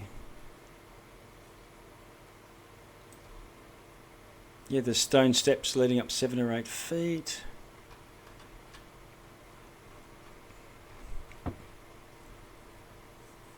There's a few boxes piled neatly under the arch of the spiral staircase as it leads up.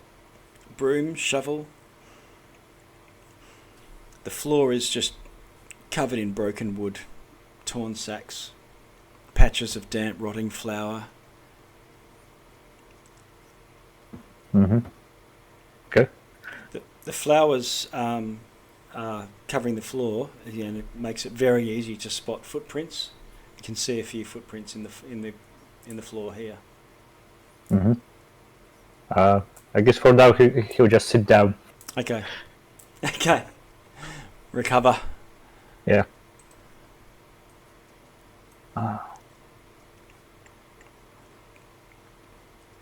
Anybody else? Well, who's in for coming down and having a look at this cave? Me. If we go, I could try heal us again if nothing messes with us for 10 minutes. Because whatever it is, You shouldn't split up. if it happens twice more, I'm probably gone. So Yeah, I don't think we should go to the cave. I think we should get this beacon lit so at least the ship can make its way through this where it needs to go, the archipelago. The storm is the storm still coming? It is, yeah. Yeah, we're up against the clock here, guys.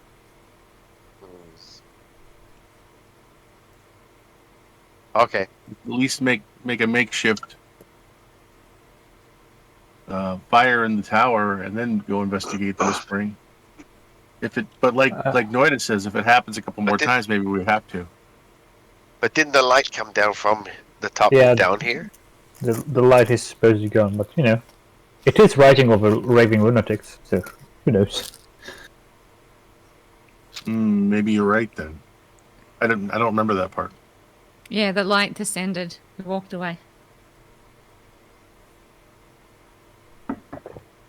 If there's a storm coming, we might not be able to get in this cave. Maybe we should just quickly go have a look. It can't be too big.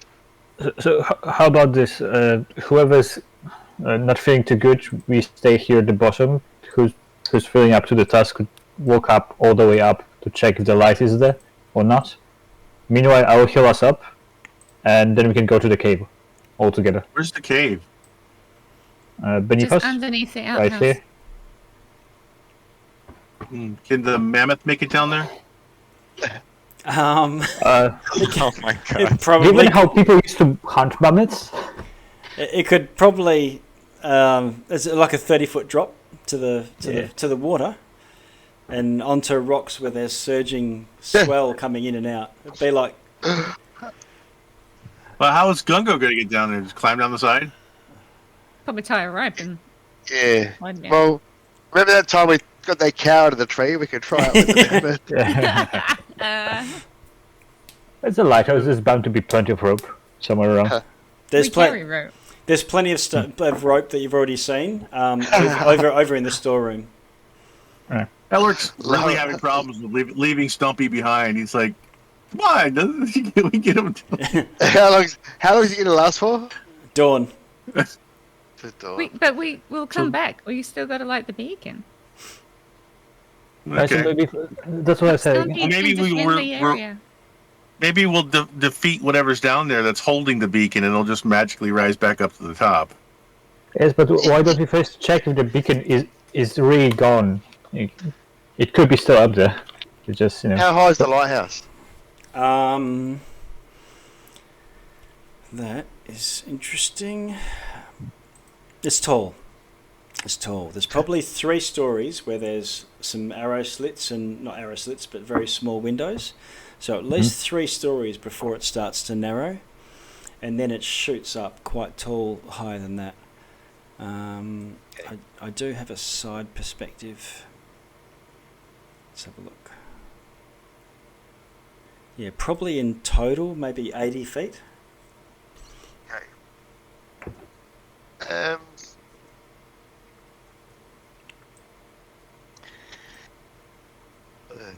Well, checking means going all the way up to check, so that's a thing. Or, yeah, we either go up or we go down, basically.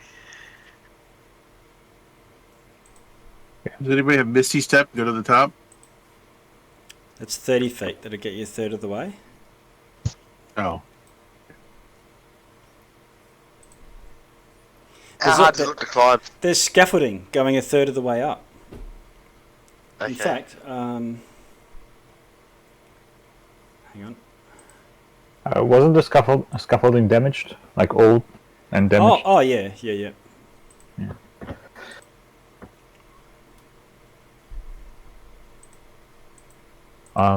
Well, in any case, if after a couple of minutes we don't hear the whispers again, I would like to try start casting the Prayer of Healing again.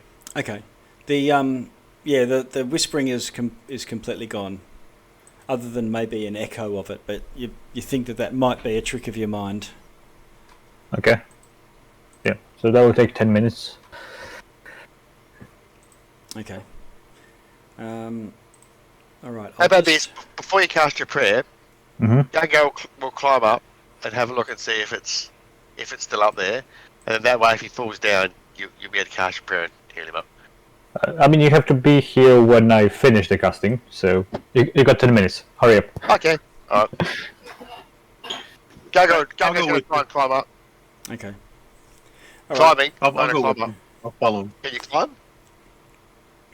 Climb? Oh, can you try and change into something, can you? And fly, or... No, I can't fly yet. Okay. No, well, Gungo can Can I? climb up there. Okay. I don't have a climbing speed. Okay. So if I show you this, you should see. This gives you a bit of a feel for the size of the lighthouse. Okay. The front door is actually 5 feet off the ground. You go up a flight of stairs to get to it. You can see the scaffolding there that goes up the first 2 stories. Yep. There's some buttressing between the 3rd and 4th story. There's actually a ladder. It's broken off, but it goes for the tall part from the top of the lighthouse down getting to about halfway. All right. Gungo will get up on the scaffolding first. Okay. Dagger in his mouth. Okay. I will follow. I will wild shape into a rat and follow you up there. Okay. All right, so you're up the scaffolding. Right. Yep, no worries. The scaffolding is actually around this side, if I move you. Yep. And you wild shape into a rat. And what are the rest of you doing? You're watching him climb, or are you inside the lighthouse? Well, maybe it's inside. Casting his thing. Yep. Okay, Gunko, can you roll me athletics? You have advantage because it's so easy with the scaffolding for this first section. Okay. Hang on. Okay, meanwhile, Binius is like going around the room and he's like tearing off these little like patches of. You were saying there was like sacks, empty sacks, yeah, like jute or leather. What do you? Yep. You see, so he's like tearing off these little bits, and it looks like he's making some sort of like plugs, like a whole handful of plugs, and he's like wondering, like, Okay. Earplugs. Yep. How'd you go with your athletics? 25. Okay. All right. So you get up to the top of the scaffolding, and then you sort of scale your way onto those little buttresses that are about a third the way up. Yep. I'll get you to roll another one as you sort of traverse around to get to the ladder. It's just a flat roll, this one? Flat roll this one. 20. Okay, you get around to the ladder. Okay. And from the ladder? What Jump about up the ladder. and the rat? Can the rat climb a ladder? What's the story there? Oh, they're extremely climbing speed. You got a climbing speed. Okay, all right. So you're just climbing up the you brick can of the jump off lighthouse. Yep. Okay. Are you on his backpack, or are you climbing independently? I'm climbing independently with my climbing skill. Okay. Speed. All right. Why am I doing this? You could have gone ahead and look. Okay. There we are. Let's have a look. I'm just going to get rid of that mysterious note. I thought rats have climbing speed.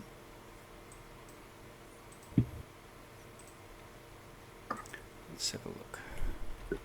It doesn't say that they do. I would have transformed into something that had a climbing speed. So Okay, let's say you're a spider then. There's I know maybe a spider. I know spiders do. People have problems with spiders. So. I mean, Yeah. everything has climbing speed. It's just half of your regular movement speed. Well, no, I meant something that actual natural spiders. If you actually have speed. if you actually have a climbing speed stated, it means you don't have to roll to check. Because you're a natural climber. It's like a swimming speed, same.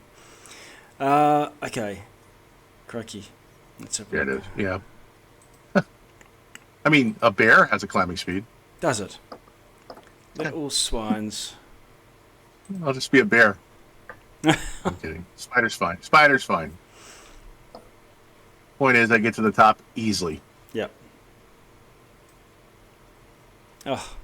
Okay, alright. And what about you, Gungo? So at the ladder. Yep. And you start hauling your way up. And you get to the top. There's a platform there if you look at your handout. Yep. And there's large panes of glass all around in a circle. Are they all intact? Yeah, they're all intact.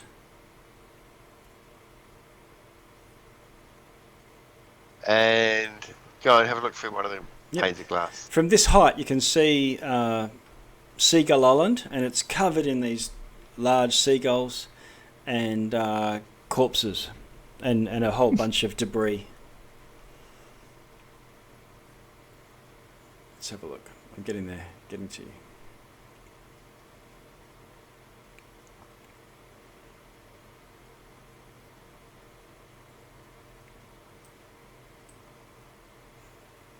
Okay.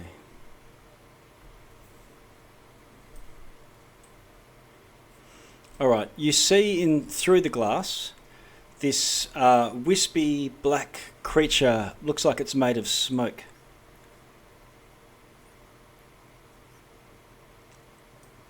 Okay. What sort of creature? You got humanoid or? No, it's got arms but no legs. It looks ghostly. Face or anything?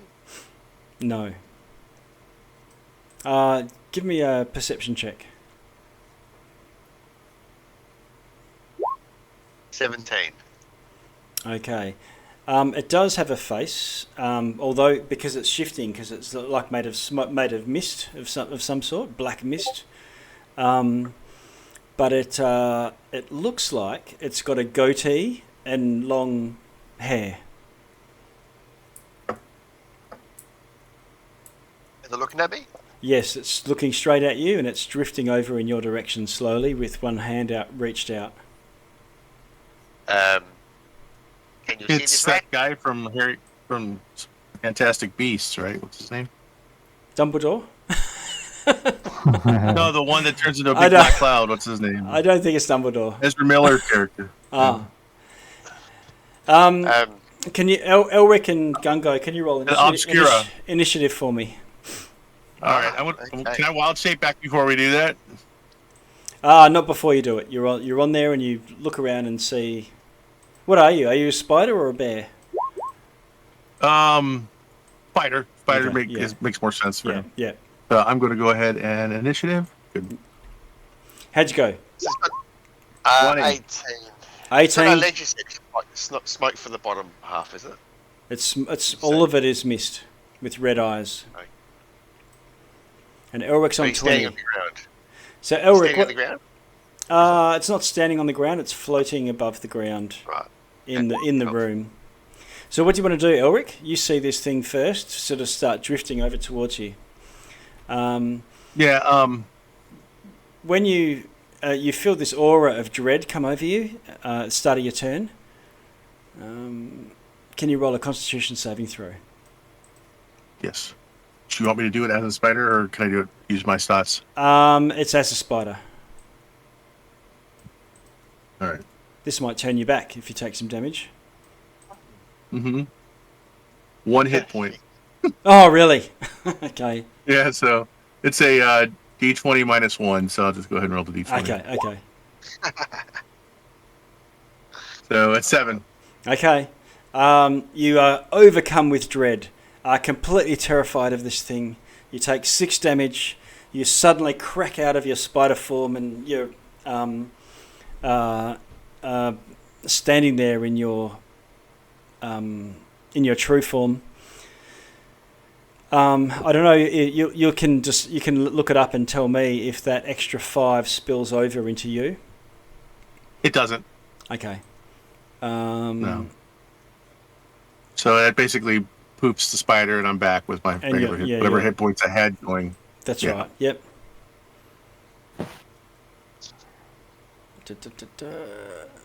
Yeah. Okay. And that's the start of your turn. What do you actually want to do?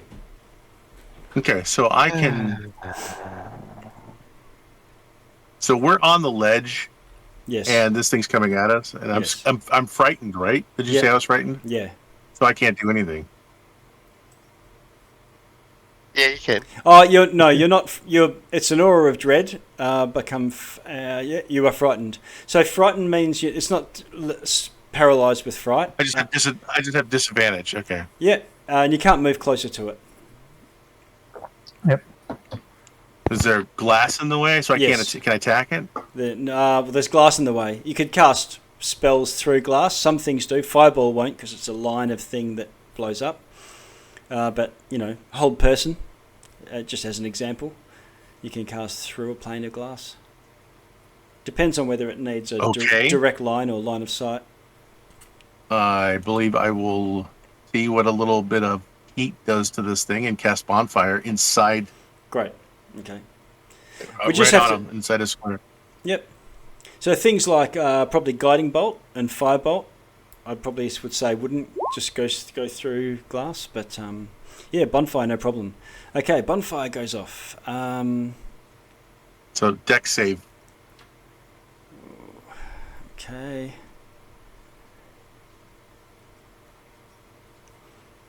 Okay, I'll just do a D20 roll and then adjust it. Okay. Does that go off when the fire goes off, or when it has its turn? No, it goes off right away. Okay. It's best to succeed a deck save until unless. Okay. How much damage? Or it takes 1d8 fire damage. Okay. 9. Okay. All right. I'll capture that. Anything else you want to do? What kind of bonus action do I have?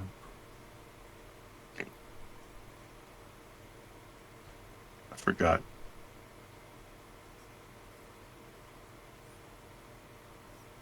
I think since it's just me and Gungo, I'm going to use my last wild shape and transform into starry form. Okay. And that gets me a shot. Okay. Oh, I can't do it because it won't go through the glass. No. Maybe not. Okay. I'm going to hold that. No bonus action. Okay. Okay. I can. I'm going to go invisible. Sorry, I'm going to go ahead and use hidden step and turn invisible. Okay. Gungo.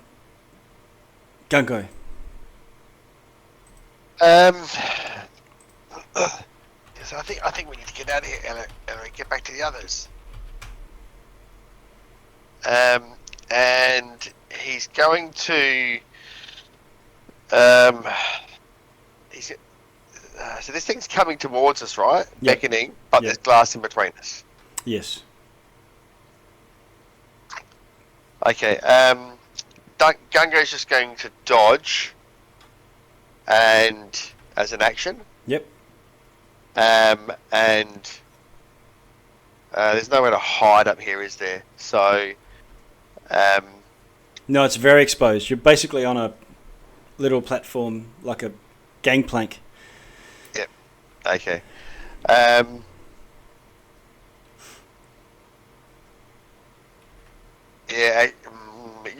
Elric's invisible. Yeah, no, Gungo's just going to say, okay, let's get out of here. And he's just going to climb down. Okay. Start climbing down the ladder. All right, so you can go 30 feet down. Climbing's half that. So, but you could dash if you want to do that as your action. No, he'll still use the action to dodge, but I he'll see. move down the ladder and then bonus action dash with his cutting action. So he'll move down 30 feet in total. All right. Cool. Okay, so you move 30 feet down. You're still on the. Say to Elric, let's get out of here. You'll still be on the ladder by that point. Yep. But getting close to, you're now ready next turn to do your traverse around.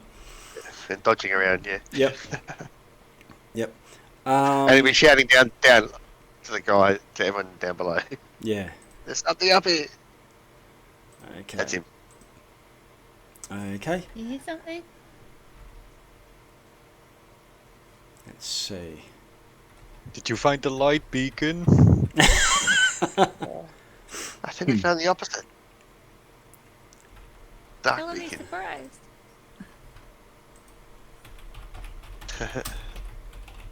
The sucker of all life. Okay. Casually leaves Elric behind again. Do we never learn? I'm hoping he's invisible so he's okay. Yeah, so with you being invisible, Elric,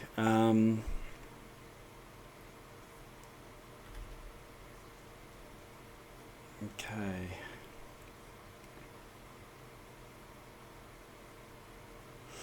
All right, this creature comes floating, and it goes straight through up to the glass, then continues beyond the glass. It's now right next to you, Elric. And it looks over the edge and gestures at Gungo. And suddenly this flood, and Elric, you're right there. You can hear it, this thing talking. And it's... can you roll insight for me? Or Arcana, if you've got that. Insight's better. Okay. But I'll roll Arcana. Arcana is a better roll. Yep. Okay. So how'd you go? 21 on the Arcana. Oh, okay. All right. It sounds to you like the sorts of magic words that warlocks use. And you cast a spell, and this ribbons of negative energy comes sailing down to you, Gungo. Can you roll a Constitution saving throw as they all wrap around you? A Constitution save. Right. Yeah. 13. Okay. All right. So all of these ribbons of negative energy wrap around you, and then, like a leech, they attach, and then all of the energy just whoosh, rushes inside you.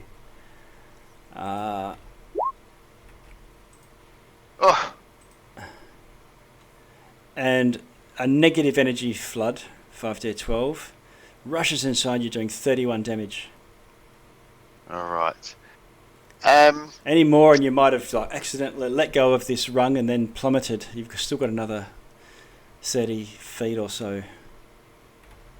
Benius, how long did those temporary hit points last for? Till they're gone. Till they're gone, okay. So 31. Okay. Glad for all the extra HP.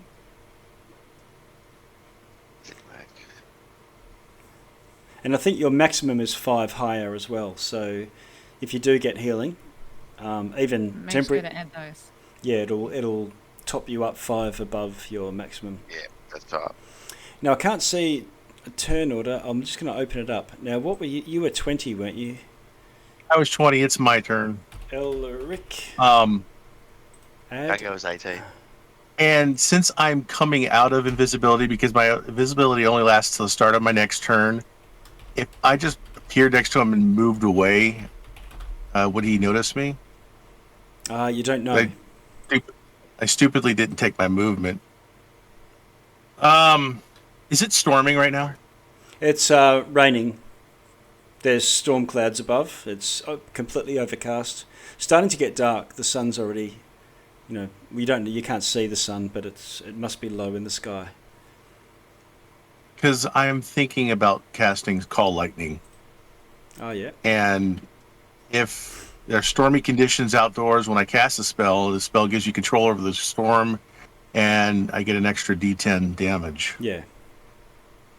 All right. So I'm going to cast... Well, hang on. Lightning. But just save that for just 1 minute. I've got Elric, Gungo, and I'm just going to just shuffle this around a little bit, and then this Dread Wraith. Can I get everyone else to roll initiative as well? Felwyn, you're outside looking up. You can see this Wraith come sailing through the top of the lighthouse. And if I get everyone else in there... Noida, Cortan, and Binius. Noida's at 19. Nice. Just Cortan and Binius left to go. I had 19, but I had my token. Didn't. Sorry. Quick question. How many rounds would have passed between Noida starting casting his spell and what's happening now? You started casting a spell and then you started climbing. What? Yeah. 1, 2, 3, 4. 4 rounds. 4 rounds. Okay. 6 more to go. Okay. I can't do anything. Okay. But you're in there. I can see Cortan on 10.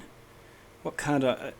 is everyone in there? 1, 2... No, I had 19, but my token didn't pick up. Okay. Binius, add turn. 19. Alright, so that's... Now everyone in there. We're about to start the second round, and now at least Felwyn, you can call out. You know, there's something up there attacking Gungo and Elric. I think it's just gone midnight, so it's gone 4 hours. I think we should call it there and pick up next time. Okay. We're at the top of the round, and now with everyone engaged, and we'll pick it up from here. Top of the round, and Elric's about to die again. Well, see, This is why I gave you extra hit points. Get out of there! Get out of there! Started. yeah. Noida offered to wait for a prayer of healing. No, he just needed to climb the lighthouse. I suggested we didn't even do it. And we just Elric, if you do jump Anyway. off and you time it right, instead of falling 80 feet, you'd probably fall about 40 if you can land on the elephant. Trust fall. Extend your trunk to me. Like. Doesn't he have Slide rope? down it, Yeah. like Legolas. Shape change into a sugar There you glider. go. He Exactly. just used his last one. Well, jump into the water and shape change into a fish. Ah, true. I don't think I get flying until level 8. Yeah, Fortunately. yeah. Sugar Oh. gliders, I'm sure they don't have a flying speed. Okay, all right, well, let's call it here. Awesome. It was fun. And you are now at the base of the lighthouse, most of you. All right. I could really And, transform into anything, and as soon as I hit the ground, I'll just transform back without any damage. That's true. Yeah, there you go. A Blative armor just turn into a squirrel. They That's right. take nothing when they land. It'd be funny to see this squirrel go. Like, hit the ground. Yeah. Jellyfish. Gungo sees a squirrel just going right by him. All right. change to a cow or something like that. It'd be much more fun. Yeah. Okay. All right. Very good. Thanks, everyone. Thank you. Yeah. See you guys next time. Bye. Bye. Hey guys. Bye. Later.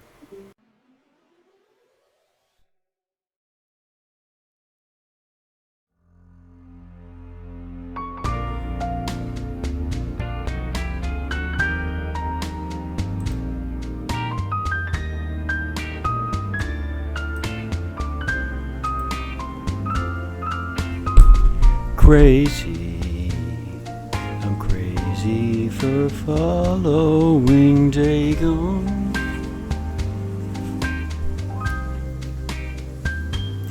I'm crazy. Crazy for loving Cthulhu.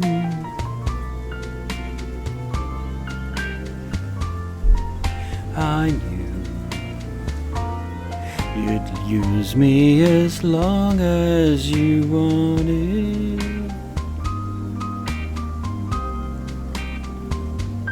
And then someday you'd leave me for somebody new.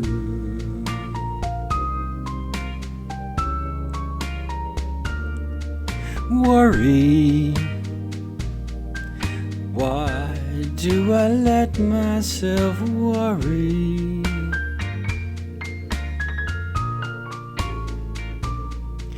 Wondering, what in the world did I do?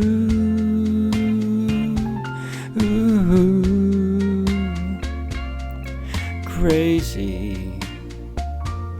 for thinking my mind could contain you.